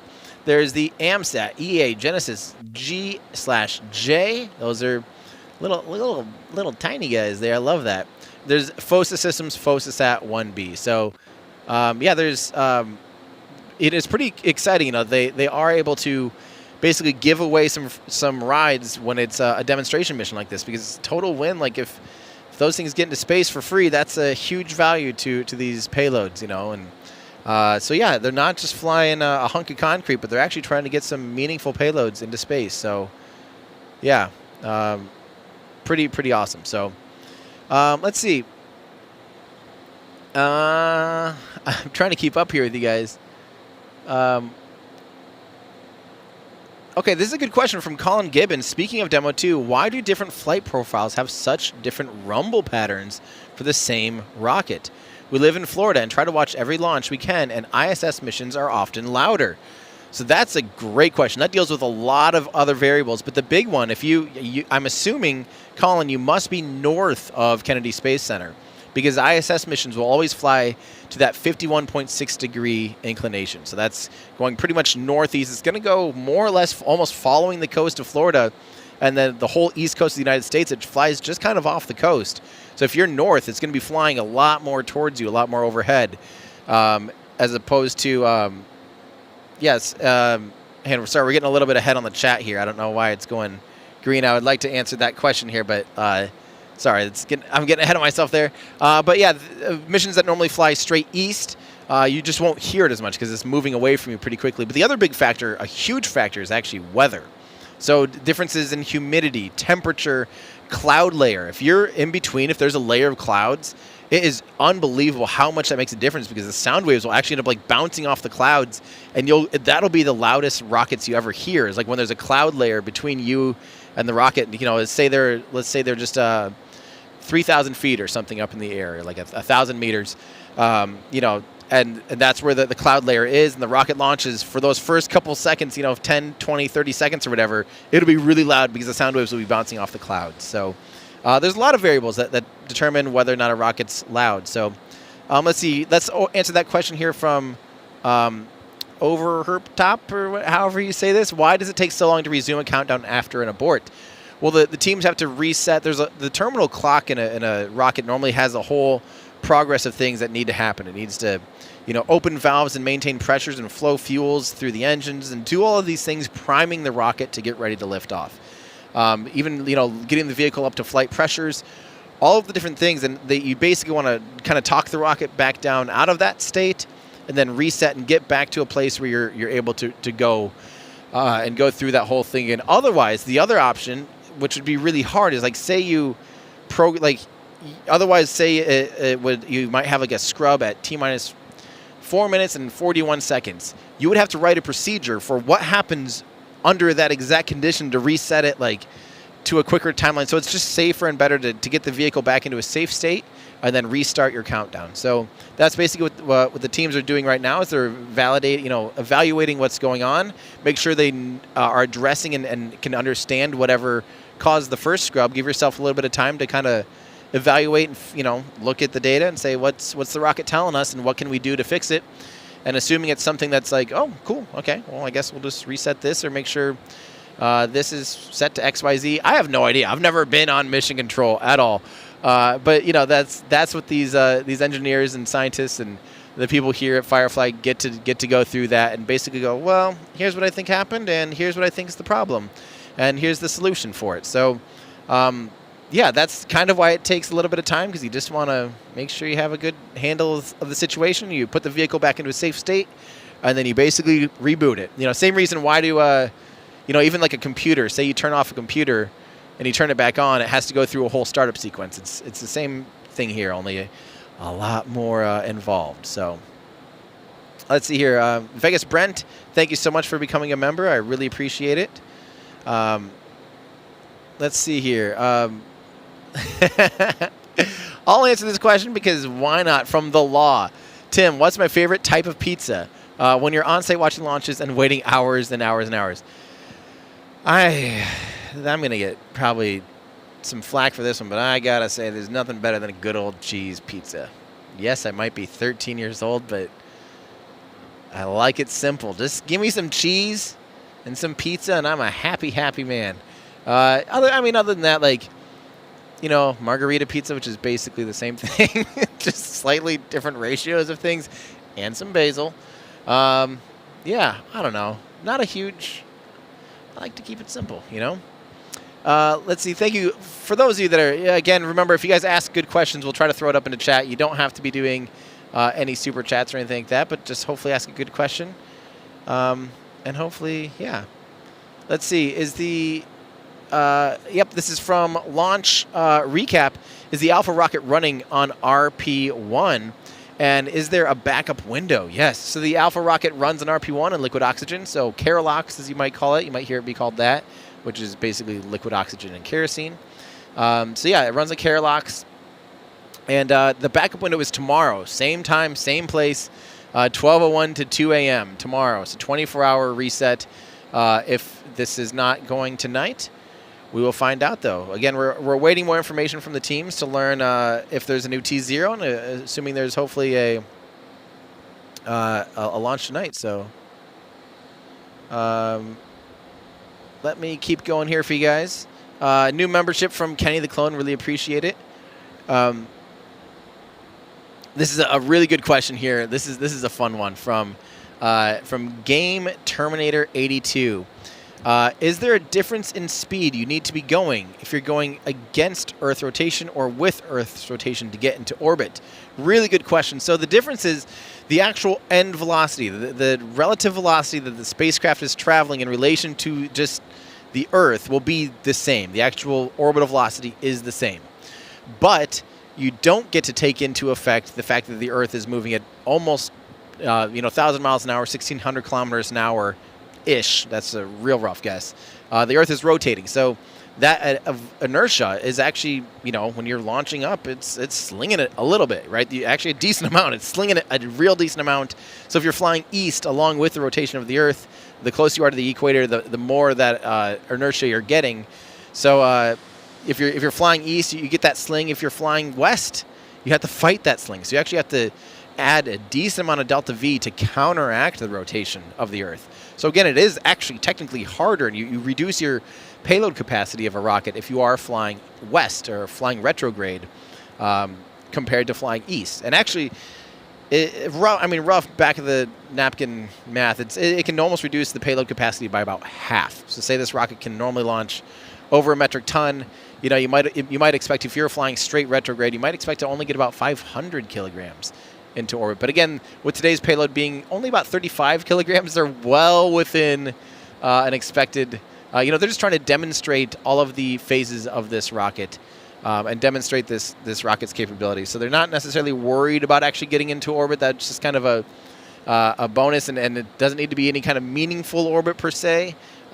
They're just trying to get some stuff up into space and see how it goes, right?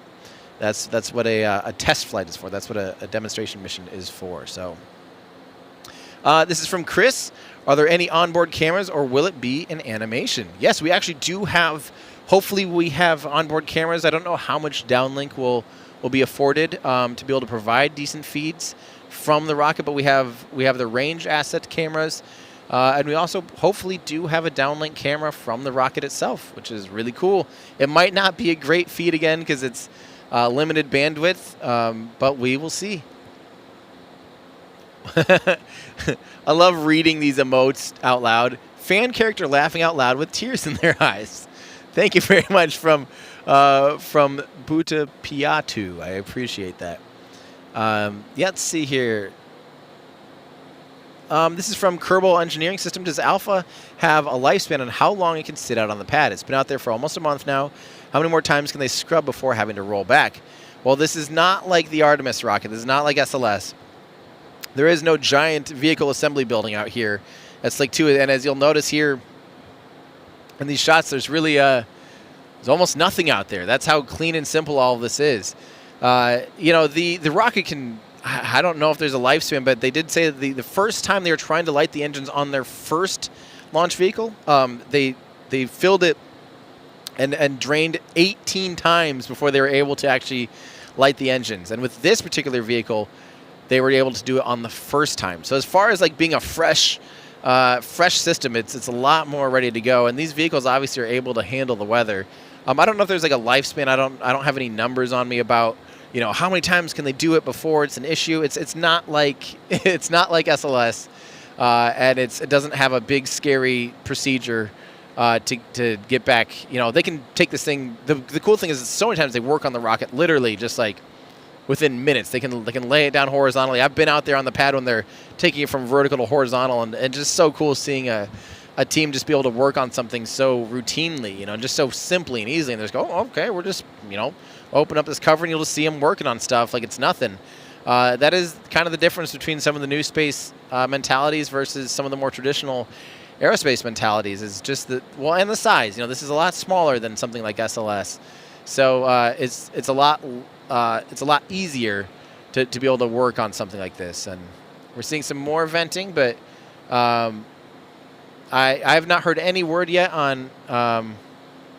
I actually just did get an update that we're expecting a new T0 time coming shortly. So the other thing that you need to keep in mind when you're flying a rocket, some of the things that matter for T0 is actually range considerations, like where the rocket's going to go, where the payload's going to go, making sure you're not interfering with existing satellites. So they need to make sure they're clear to go there. Yeah, and standby, I might have a little update. Okay. Okay, I think I don't think that's go no go. We can air. Okay. Okay, cool. Well, it sounds like the teams are reevaluating at the moment, actually, their next and current opportunities. So that's awesome. So stand by, guys. We'll hopefully have something for you guys here. Awesome. So sounds like we're awaiting a new T0 time. We'll wait for that new T0 time, and that'll be great. Ooh, very good question. Moonman, how different would venting look on Mars? I don't even know if I know how to answer that. The number one thing is with only 1% atmosphere, what would that actually do? It almost, you know, it'd be like the equivalent of venting into a vacuum almost. You know, it'd be such a thin atmosphere. Lower gravity, much colder. Man, I honestly have almost no idea. Okay, so we do have an update that officially recycle operations are a go. So they are going for recycling. So we'll await still a new T0 time, but the teams are going to recycle and refuel. So hopefully within like the next hour, we should see another launch attempt. Because I don't think recycle takes, like I heard last, a recycle takes about 45 minutes. So we'll stand by for an official T0 time, though. So that's great news. That is great news. Awesome. All right, so launch recap. Never apologize for questions. Questions are awesome. I might not always have the answer, but I'll always try my hardest to answer to the best of my ability and my knowledge. Sorry for all the questions, but is Firefly planning another rocket? If they are they going to use Methalox or Hydrolox, as many companies do, such as SpaceX and Blue Origin? So great question. We can go over to firefly.com. We can click on their, they call it the MLV here, but it's also being known as the Beta rocket. So if you click on launch, and you'll see right here, MLV, Medium Lift Launch Vehicle. This is their next generation rocket. It's still running on LOX RP1, which is still an incredibly common fuel, and it's preferred. It's still a fantastic, really high energy density fuel. And of course, with RP1, you know, that can operate at room temperature. You don't have to worry about chilling it or super chilling it or any of that stuff. It's just happy as a clam sitting there. It's just a lot easier to work with. And so this rocket is going to be using RP1. It's going to have a different engine on it. Instead of using the 4 Reaver engines like we see on Alpha, their medium lift launch vehicle is planning to use 7 of the Miranda engines, which is quite a bit more powerful, which is going to be awesome. And then a Miranda vacuum optimized engine as well. So yeah, very, very cool. And good question. So hopefully, and again, we will be seeing that first stage basically tried out on Northrop Grumman's on the Antares rocket. I keep blanking on that. Sorry. On the Antares rocket, there's going to be an upgrade to the Antares rocket that's going to be featuring basically the first stage of the Beta rocket. So a really cool partnership with an existing company, you know, Northrop Grumman, who is launching to the International Space Station for NASA for the cargo resupply missions.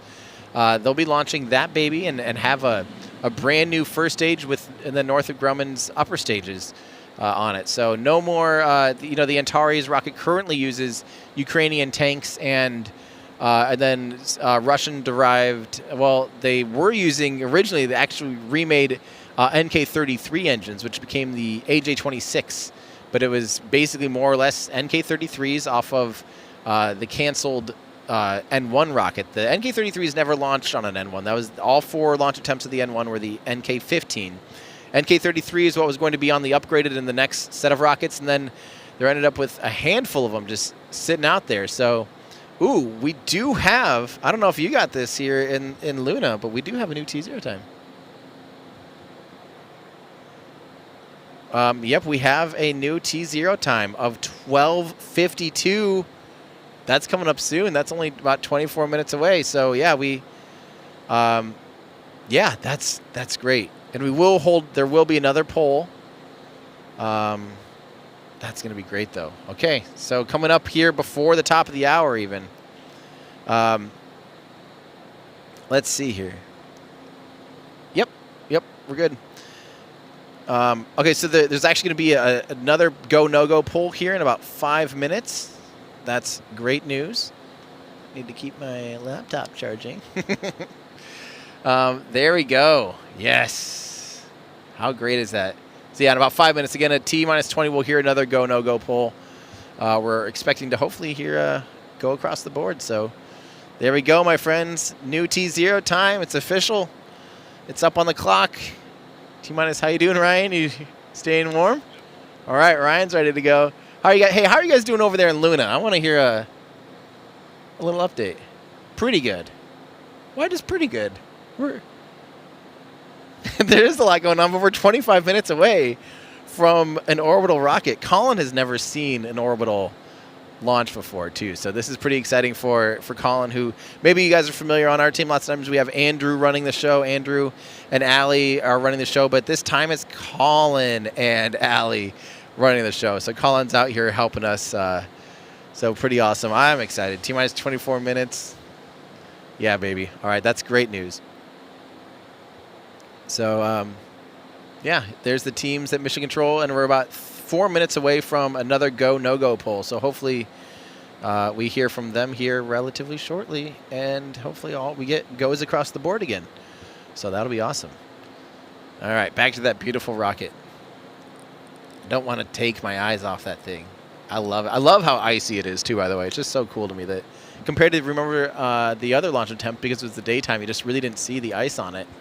And now you really see the ice on it, especially when it is this chilly. All right, here. So glad to see that Bob Vila, maybe the famous house builder Bob Vila, maybe, says margarita pizzas are the best. If Bob Vila says it, I'm in good company, my friends. All right, see here. If a crew needs, this is a great question from Frederick. If work crews need to go out to the rocket, what are the safety protocols to do it safely? So humans won't be within a rocket when it's fueled up, when it's pressurized. So not only having fuel on board, but even having helium on board. So don't forget, a lot of rockets have multiple things. Just because it runs on, in this case, it runs on Kerolox, so liquid oxygen and RP1. And just because it runs on that doesn't mean that's the only thing in the vehicle. There's also helium, and those are stored in really high-pressure helium tanks. So helium tanks are inboard inside the rocket, inside those other tanks. There's also oftentimes some rockets will have nitrogen. This rocket also has TTEB, so triethyl aluminum, triethyl borane to light the engines, and especially the lightning engine needs its own ignition source. So there's a handful of just other systems on board that are under pressure. So when the rocket, and you can see it breathing. I mean, you would not. It'd be scary to be out at near a rocket while it's like this. But then again, don't forget that happens. Like, and as a matter of fact, it still happens today. When you think about the Atlas V and Boeing, when they go for their crew test flight, that Atlas V will be fueled up and just in a safe state. But people will be going out there on the pad, putting astronauts on board when it's fueled, and that's how they did it with the space shuttle. That's how they did it with the Saturn V. They do that with Soyuz. It's fairly normal, but it is a risky thing. And actually, SpaceX is actually backwards because they do what they call load and go. So they'll put the astronauts on board, get all the personnel clear, and then load the rocket up and pressurize the rocket. And to me, that actually makes a good amount of sense. And it's kind of the same procedures, teams like this with Firefly and their Alpha rocket, it's pretty normal that as soon as the rocket's going to have anything on board, any systems at all, the teams will, all personnel is cleared by a good amount of space. There is normally a red team that's actually inside of a bunker, relatively close. I don't actually know how close where the bunker's at for these, but relatively close. But they're in a safe spot, and yeah, it's pretty cool. Let's see here. All right, we're coming up on 1 minute from the go no go poll again, so we'll tune into that. We'll answer one more question. Does this rocket have flight termination device? So yeah, the first launch attempt, you saw that it actually had a full termination. I believe now they also have the ability as a flight termination to just shut off the engines. That can be a valid form of flight termination, is just to kill the engines, assuming the rocket's not performing nominally and they need to terminate it. Just cutting the engines can do just as good as fully detonating the rocket. So this, I don't know for sure if this has a full. I think it still does have that. I think it has both now, though. I can't speak for sure, but we are coming up on 10 seconds until go no poll. So we're gonna hear we're going to be able to tune into the go no go poll again. So stand by for that. We'll have that in just a minute. Awesome. All right, here we go. Stand by for the go. FSW. Go. GSW. Go. GNC. Go. Prop 1. Go. Fluids 1. Go. Structures. Go. ABI. Go. FTS. Go. GC. Go. BC. Go. PMM. MA. Go. MIFCO. Go. ROC. Go. BISPO. Go. OSM.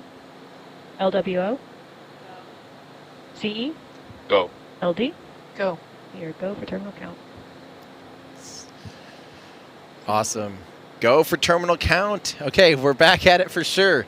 That's an awesome sign. So as you heard, go for terminal count. That's what we want to hear. And so that our countdown clock is go. I love hearing the go, no go poll, by the way. That's like one of my absolute favorite things. Just really, really makes you feel like you're, just builds up the hype. So yeah.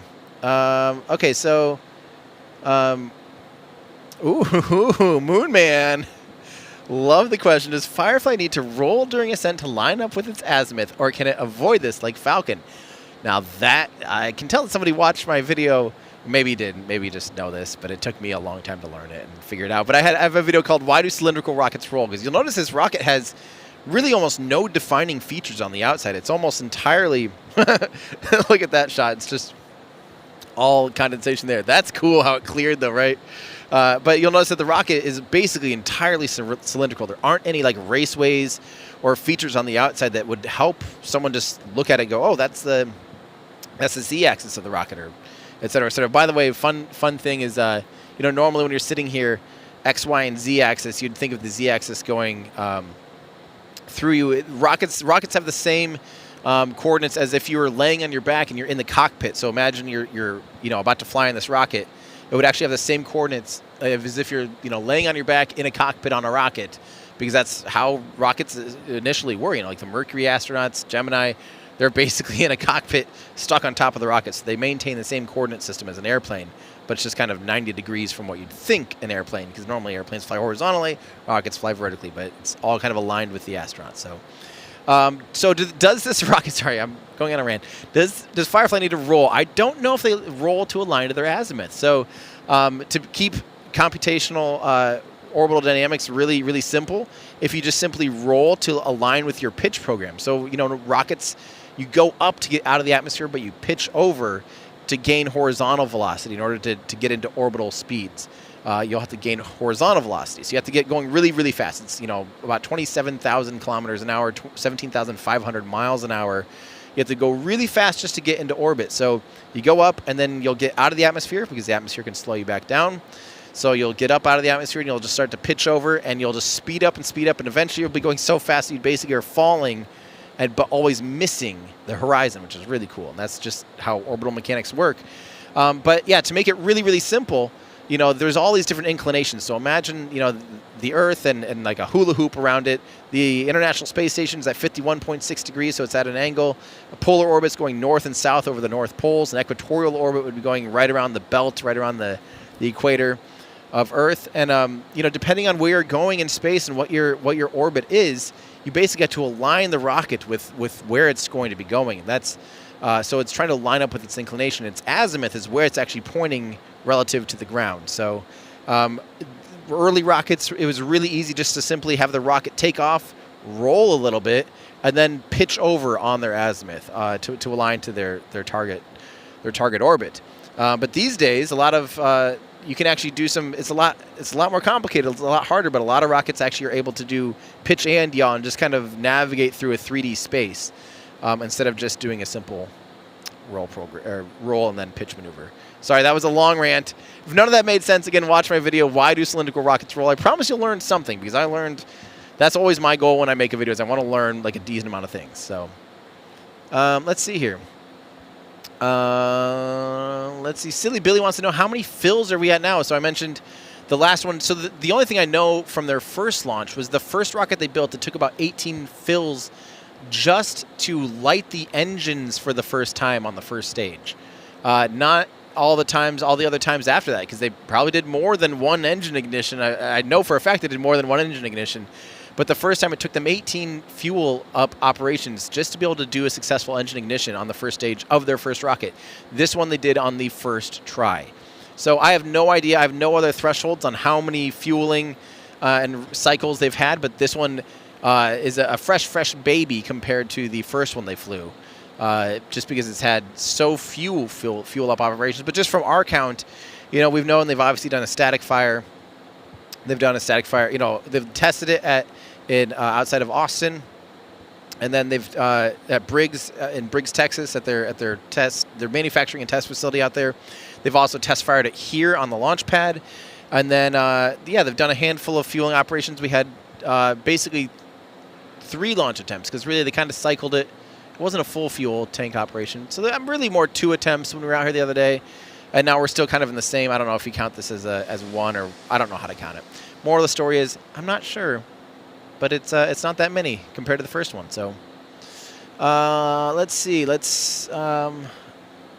thank you very much again to Ted's Fix It Tech. I really appreciate that. Okay, this is a good question. Launch Recap wants to know, how many cameras can you run at 4K from Luna? Love the 4K stream straight from the source. Well, thank you very much. I made a video all about this. We made a video on the build of the van. The van is still a work in progress. I know we have a lot of people wanting us to do a wrap and things like that. It'll get a nice fresh coat of paint once everything's done, but that's low priority compared to making it so you can actually run a stream. So Colin's telling me we can run 22 cameras in 4K. I thought we could run... Oh, I thought we could do 40. We can't, huh? Oh.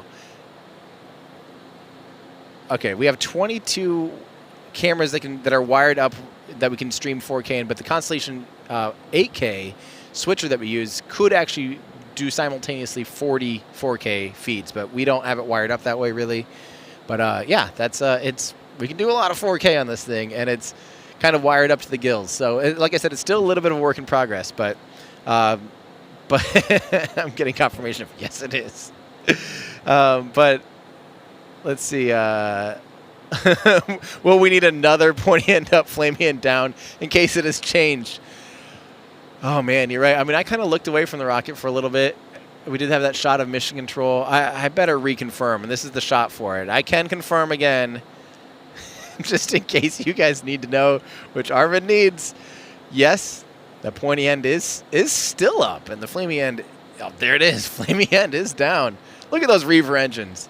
You can see them chilling down there. They are running propellant through them to begin to chill them down. One of the big things, believe it or not, you'd think the heat of lighting a rocket engine is the thing that'd be so damaging or hard on the engines, but actually, it's actually the cold that's almost harder on them. You know, liquid oxygen flowing through those pumps can be really hard on the bearings and things like that in the turbopump system. So they'll actually start to pre-flow and run some of that liquid oxygen through the rocket, through the engines, just to get them thermally conditioned, because once those engines are running, let me tell you, there's a lot of fuel flowing through there, a lot of opportunity to get really, really, really cold. So yeah, that's what the liquid oxygen is. When they chill it down, that's kind of what they're doing. And in this case, sometimes you can use your fuel or your oxidizer depending on which propellants you're using. When you're using RP1, you don't necessarily want to, you know, RP1's not going to cool it off that much because it's more or less room temperature. So, yeah. Yes, do we know what caused the first Firefly rocket to fail? Absolutely, yeah, of course. They wouldn't be flying, they definitely wouldn't be flying again if they didn't know, if they hadn't tracked down the root cause. And believe it or not, it was a simple connector. E3, engine number 3, happened to fail on ascent. A lot of it might have been because, you know, again, I mentioned how many times they had, you know, played with that rocket and how they used that first rocket to, you know, you have to develop everything for the first time with their first rocket. So that rocket went through a lot more, and they found out that there's an engine connector with this, you know, kind of fancy plug that powers the. It does a lot of things for the engine, but basically more or less powers, you know, physically runs voltage to the engines to open the valves and things like that. And that was sitting in a relatively higher vibration environment than they probably wanted and preferred. So literally the solution was just to move that plug further upstream, just run a little bit longer. You know, basically when you have 2 wires and you have a plug there, you can just change where that plug is in relation to those wires. So they moved it out of a high vibration environment, and they're seeing about 1/10 the amount of vibrations.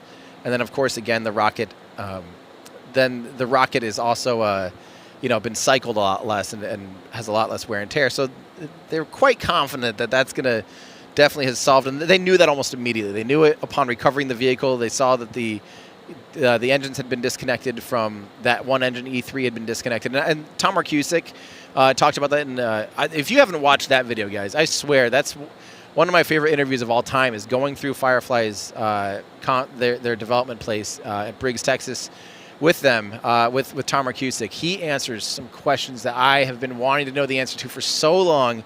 He's really, really just a brilliant man. So hearing from him on some of these things was just awesome. Definitely watch that video. You'll have a bigger appreciation for some of the engineering involved. So. All right, we do have comms back on, so hopefully we'll be hearing from them. Did you ask if we were live? And then we'll hopefully hear from them, and we'll be able to get some updates. All right. So yeah, this is from QWERTY asking. A few minutes ago, you mentioned recycling and refueling. Why would it have to be refueled? Can't they? So they basically keep it fueled up, but the difference is they're just basically, you know, venting out and repressurizing and recompressing and getting all of the RP1 back up to flight pressures, and also resetting the locks and getting the, you know, so you have to recycle some of the locks in there, the liquid oxygen, and get that back up to operating temperatures as well. So although you say refueling, it's not necessarily like they're draining all of it and then refilling completely from standstill. It's more or less, especially like you said, the fuel RP1 more or less just is ready to go. 20 fuel prepress has begun.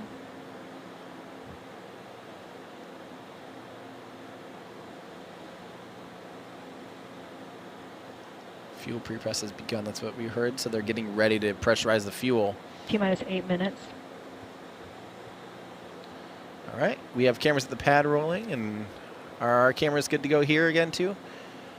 Sweet. This is from Kai. Hey Kai, how you doing? From Garden Grove, California. Question: when is the next video getting uploaded to YouTube? Not live stream. We're waiting for the jet video. Yes, that's what I'm currently editing right now. Last week, this time, a little bit more than a week ago now, I was out in Bozeman, Montana, riding in a fighter jet, doing some -7:30. Some fighter jet training with the Polaris Dawn crew. It was awesome. Can't wait to share that video with you guys. I mean, just the experience was amazing, but also I did some history on fighter jet training, why NASA still does it today, why commercial crew is doing it, like Jared's crews are doing fighter jet training. Very, very cool. Really fun video. Hopefully you guys have as much fun watching it as I had doing it. Let's see here. T-minus 7 minutes, we will have S2 TVC wiggle check. So that's stage 2. They're going to be just double checking that the stage 2 TVC, thrust vector control, is able to steer and wiggle. So that makes sure that... Please confirm there's no warning. Sounds like they're good to go on stage 2 steering. That's a good thing. You need to be able to still steer with your second stage. let's see. Juan in our Discord wants to know, speaking of working fluids, does the Alpha use cold gas thrusters for the RCS? Actually, I think T-minus so. 6 minutes and 30 seconds. FSW, please start a Wireshark capture on umbilical port PCAP server. Complete. I have no idea what that means. Probably important, though. T-minus 6 minutes, 10 seconds. The vehicle is on internal power.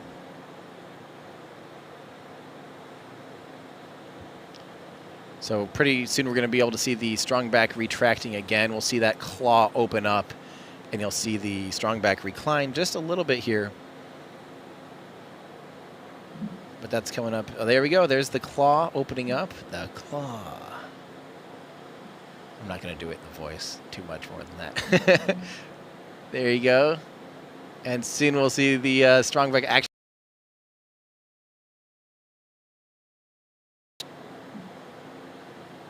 Again, thank you, Firefly, for letting us put 4K cameras out here. Strong back launch. retract is beginning. There we go.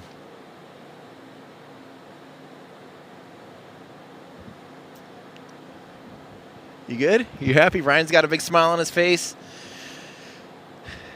Big smiles in Luna. Disposition all LCCs. Any for the T-minus 2 minute check. Any no-go at this time will be an automatic abort.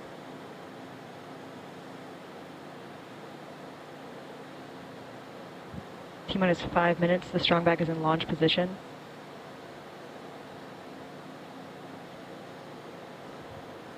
Thank you, Sammy At Husky. T-minus 4 minutes and 30 seconds. RC, please begin pulling the western range. In work. Thank you.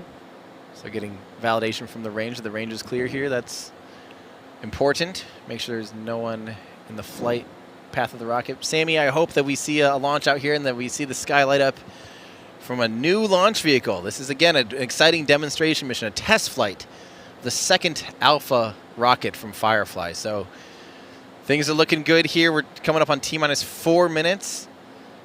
Really, fingers crossed for the team. Everyone in chat, wish them luck.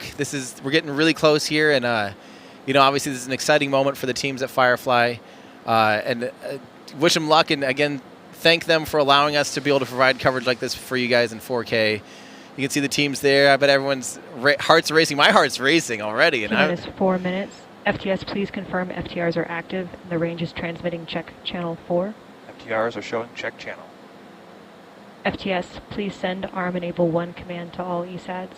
ARM 1 sent. FTS, please send ARM enable 2 command to all ESADs. ARM 2 sent. FTS, please confirm that all ESADs are enabled. All ESADs are enabled. FTS, please safe all ARM commands. ARM commands are saved. Fly safe. Thanks, FTS.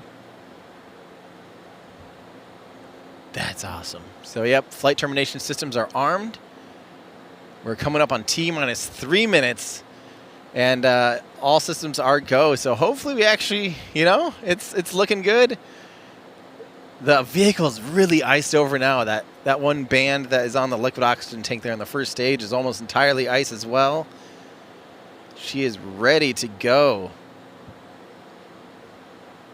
T-minus 3 minutes. Fuel bleed is beginning. There will be a go, no-go at T-minus 2 minutes. Any no-go at this time will be an automatic abort. We have everything recording? Okay. All right, all pad cameras are going. Oh, it's so exciting. It never gets old, honestly. Even Ryan's seen more launches than I have, and I've seen a handful. I mean, I've seen a couple dozen or a few dozen. T-minus 2 minutes and 30 seconds. When you get this Arms close. disabled. Sure is exciting. So for us, we're going to see it coming up hopefully over the mountain. We get a little clearing before we lose it to the clouds. But again, we do have tracking cameras that'll be able to track the rocket. This is prop, confirming good fuel bleed. Confirmed prop. Coming up on T-minus 2 minutes. This is the final commit for launch. Chief Engineer. Send it. Launch Director. Go for launch. Rock. Thank you, range. Flying step 12.20. We are go for launch. Send it. That's what we want to hear. The teams at Firefly are totally go. We're coming up. We're under T-minus 2 minutes. I'm excited. I am so excited. All good. Everything's recording. We're good here. We're really hoping to see this baby lift off today. And again, friendly reminder, this is a demonstration. This is a test flight. T-minus 90 seconds. And they're just hoping to really check off a few new milestones here for the teams. So we're going to just be cheering them on the whole way. Whatever happens today, guys, just positive vibes. And let's hopefully we get to see a new rocket make it into orbit today. This is really, really exciting. Man. My heart's racing.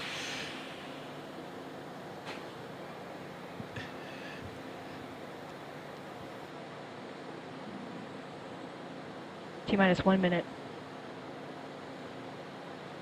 At T-minus 30 seconds, VC, please verify that Alpha transitions to autonomous mode.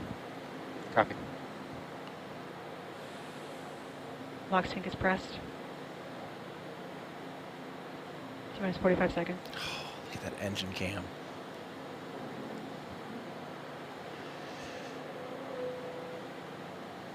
Salute is active. Acceptable. T-minus 30 seconds. VC, please confirm we're on autonomous mode. Internal count state. Thank you. T-minus 23 seconds. T-minus 20. Here we go. T-minus 15. 10. T-minus 5, 4, 3, 1. Oh, abort. Vehicle abort. Safing the vehicle. Oh, man. Oh, no.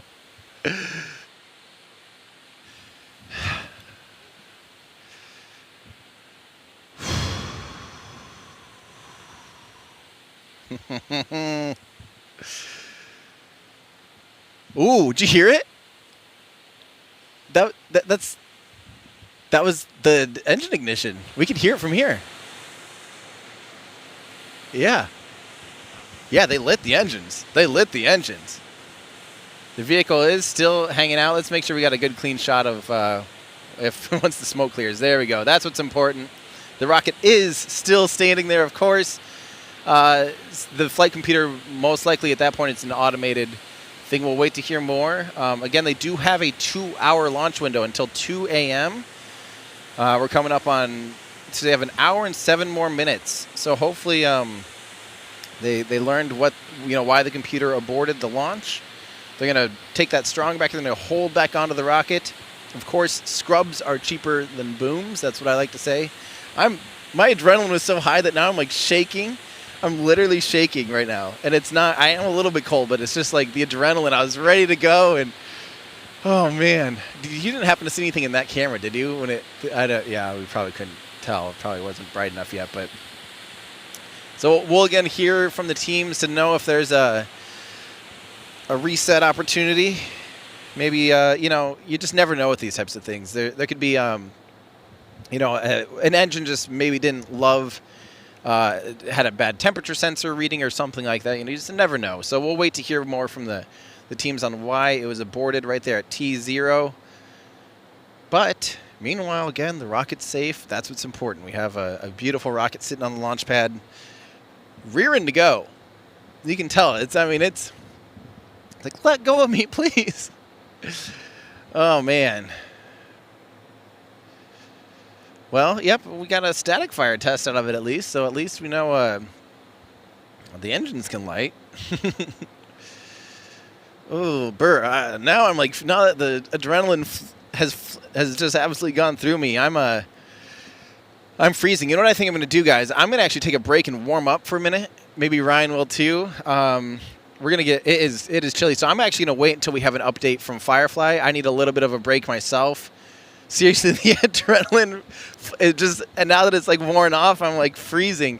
So give me just a quick minute here. I'm gonna go ahead and we'll just leave the rocket here on the pad, and I'll come back to you guys as soon as we have an update. It should be relatively soon. So, but we'll leave the rocket on the pad for you guys, and just know that everything is looking good. And then I'll come back and update you as soon as I can. We'll be right back.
All right. Well, I have some hot chocolate. I am warming up here, but as you can probably see and hear, the rocket is detanking, and they are completely resetting. So this was an auto abort that was built into the system, of course, for ultimate safety. You know, obviously these rockets have more sensors than any one human could ever keep track of. So the computer saw something it didn't love, and it auto aborted. So they're actually going to be completely scrubbing for tonight. They're going to look at their data tonight, figure out if they know for sure what's going on, make sure everything's totally thumbs up. As you can tell, they're detanking the rocket. Everything's looking good now, though. They're going to be looking at the exact same launch window for tomorrow. So be sure you're staying tuned to Firefly's Twitter, to my Twitter as well. Firefly, of course, at Firefly Aerospace. You'll find me on Twitter just by searching Everyday Astronaut. We'll hopefully give you guys an update as soon as we for sure have confirmation that tomorrow is go, assuming everything is going swell tonight for the rest of the night as they continue detanking operations. You'll notice literally quite that right now. You do see all that extra condensation out there right now. So the rocket is safe. Everything's looking good for a detank, and hopefully, things get figured out tonight and give the teams a little bit of time to work on reset the rocket and get it ready for a launch attempt tomorrow. Fingers crossed. So again, I just want our chat here. I know it's probably tempting to be disappointed, of course, but please just send some positive vibes and thank Firefly again for allowing us to provide this kind of coverage, this kind of live stream for you guys out here. What a dream come true to be able to set up cameras like this for an orbital rocket. So hopefully tomorrow we break the curse and we get to see, we get our Luna van able to actually see a rocket launch. That would be, there we go, Luna. Maybe you'll actually see a rocket fly. Hey, maybe tomorrow night it'll be clearer and we'll actually have better tracking assets for you guys too. So that would be awesome for us. We've come out all this way we drove the van from Florida to California in just 3 days. It would definitely be it'd be fun to be able to get some really high-end, high-quality tracking footage out of this. Cool. We got the lights going on Luna. I didn't even know I had those ones up there. That's pretty great. Aw, Luna. We'll see a launch out of it someday. But again, I owe a big thank you to all of you for watching. Everyone here, the teams at Firefly for providing us this opportunity. And again, I hope everyone in chat understands how lucky we are as aerospace fans to be able to have coverage like this, to be able to sit here and watch a demonstration mission like this from a brand new rocket company. Super, super cool. Super thankful for that. So this is a dream come true for me, just to be able to nerd out here professionally. I mean, what a dream come true. Huge thanks to our teams here, though. We have a lot of people that have helped behind the scenes. A lot of people who are running the show. So obviously, first and foremost, of course, we have Colin and Allie running the show behind the scenes in Luna, along with Andrew dialed in and is helping us out on the East Coast. So for him, it's 5 a.m. Or 4 a.m., I guess, and he's out there still helping out because that's just what he does. But Ryan Chalinsky, who's just been such a huge help here from Cosmic Perspective. I know you guys hopefully have caught some of the new Cosmic Perspective videos that have come out lately. Amazing slow-mo. Ryan posted some footage that was like, I don't remember what, 480 frames per second or maybe even higher frames per second of 1,000 frames per second of Raptor. Is that what that of the seven engine static fire? If you guys haven't seen that, you can actually watch mock diamonds grow. It's just unbelievable footage. Cosmic Perspective, find it on YouTube. You guys know Cosmic Perspective and Ryan, who set up all the cameras on the pads and is going to be doing the tracking cameras and everything like that. So huge thank you to Ryan. Find him on YouTube and Patreon and all of the fun things. But I also owe a huge thank you to my patrons and those in the Discord channel, patreon.com/everydayastronaut. If you guys want to help us continue to do what I do and help us hopefully cover more and more of these launches. And of course, I got to say one more thanks to all the people that did super chats, including, man, that one was just unbelievable. Thank you so much. That was from Vegas Brent. I really, really, really appreciate that. That is the most generous thing. Just so thankful. But I'm just thankful for all of you. Sorry if we didn't get a chance to answer all of your questions live on air, but hopefully, tomorrow we'll have a chance to answer more questions and hang out together. So I think that's, am I forgetting anything up there in Capcom? You guys got anything else for me? I think that's it, right? Cool. All right. Well, hopefully we'll see you guys out here in less than 24 hours. We'll probably, assuming everything is good to go and we get a reset for tomorrow, we'll be providing a live stream starting at around that same 10 p.m. Pacific time, which I believe is 5 UTC. So stand by for that. Hopefully we'll be able to reset that stream for you guys and get that up to you, a new link here tomorrow morning. So, all right, fingers crossed that we get to see a beautiful launch tomorrow. That's going to do it for me.